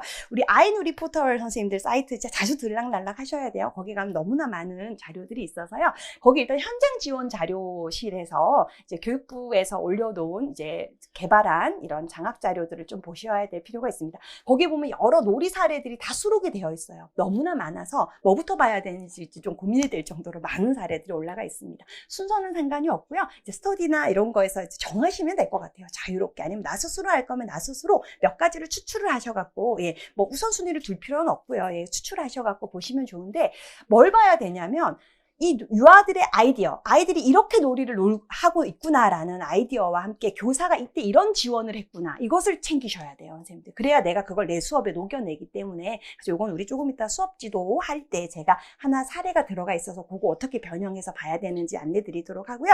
거기 또 활동 자료집 분석도 있죠, 선생님들. 활동 및 놀이 자료집 분석해놨는데, 활동은 선생님들, 우리 뭐 대학교 때 선생님들 보셨던 전공서에도 보면 뒤에 실제해서 좀 들어가 있잖아요. 그거 보셔도 되고, 우리 카페에 보면 현장 자료 게시판에 기타 현장 자료실이라는 게시판이 있어요. 거기에 우리 과거 2012, 그러니까 이 놀이 중심 교육과정 나오기 전에 그 주제 중심 통합교육과정 우리 운영할 때 그때 이제 교사용 지도서를 교육부에서 개발을 해서 생활 주제별, 뭐 유치원가 나, 우리 가족 뭐 이런 식으로 생활 주제별 지도서를 보급을 했었어요. 그래서 거기에 보면 많은 그 주제에 따른 활동들이 다 이렇게 수록이 돼 있거든요. 그거 참고하셔도 좋을 것 같아요. 그래서 그 게시판 기타 현장 자료실입니다. 카페에 그 현장 자료 게시판에 기타 현장 자료실에 들어가시면 2012 5세 교사용 지도서, 4세 교사용 지도서, 3세 교사용 지도서 이런 것들이 있어요. 그래서 그것도 양이 상당히 많아서 5세 것만 일단 먼저 5세 것만 먼저 접근하셔서 다 질 높은 활동들은 아니에요. 여러 현장 선생님들과 막 짜집기를 해서 만든 그런 또 특성들이 있어서 좋은 뭐 질 좋은 그 내용도 있지만 되게 간략하게 들어가 있는 것도 있고 이런 것들이 있어서요. 좀 보완을 하실 필요는 있지만 거기서 아이디어는 얻을 수 있다. 예, 이렇게 해서 참고하셔서 교사용 지도서를 있는 활동들을 보시면 좋을 것 같습니다. 자, 그리고 과정안 작성 지역 선생님들, 그쵸? 서울, 인천, 대전, 경남. 4개 지역입니다. 서울, 인천, 대전, 경남 선생님들은 또 이제 과정안 훈련도 열심히 또 하셔야 하기 때문에 그것도 예, 참고하셔서 준비하시면 좋을 것 같습니다. 자, 밑에 제가 면접 노트 만들자 그랬는데요. 얘는 일단 우리 그 면접 문제를 보면 옆에 영역을 제가 이렇게 적어놨을 거예요. 그래서 뭐 이게 교사 자질 개발 영역인지 아니면 유아 문제 행동 지도 영역인지 이런 것들이 있어서 문제를 보고 암기를 한 후에는 사실 우리 1차 때랑 똑같아요.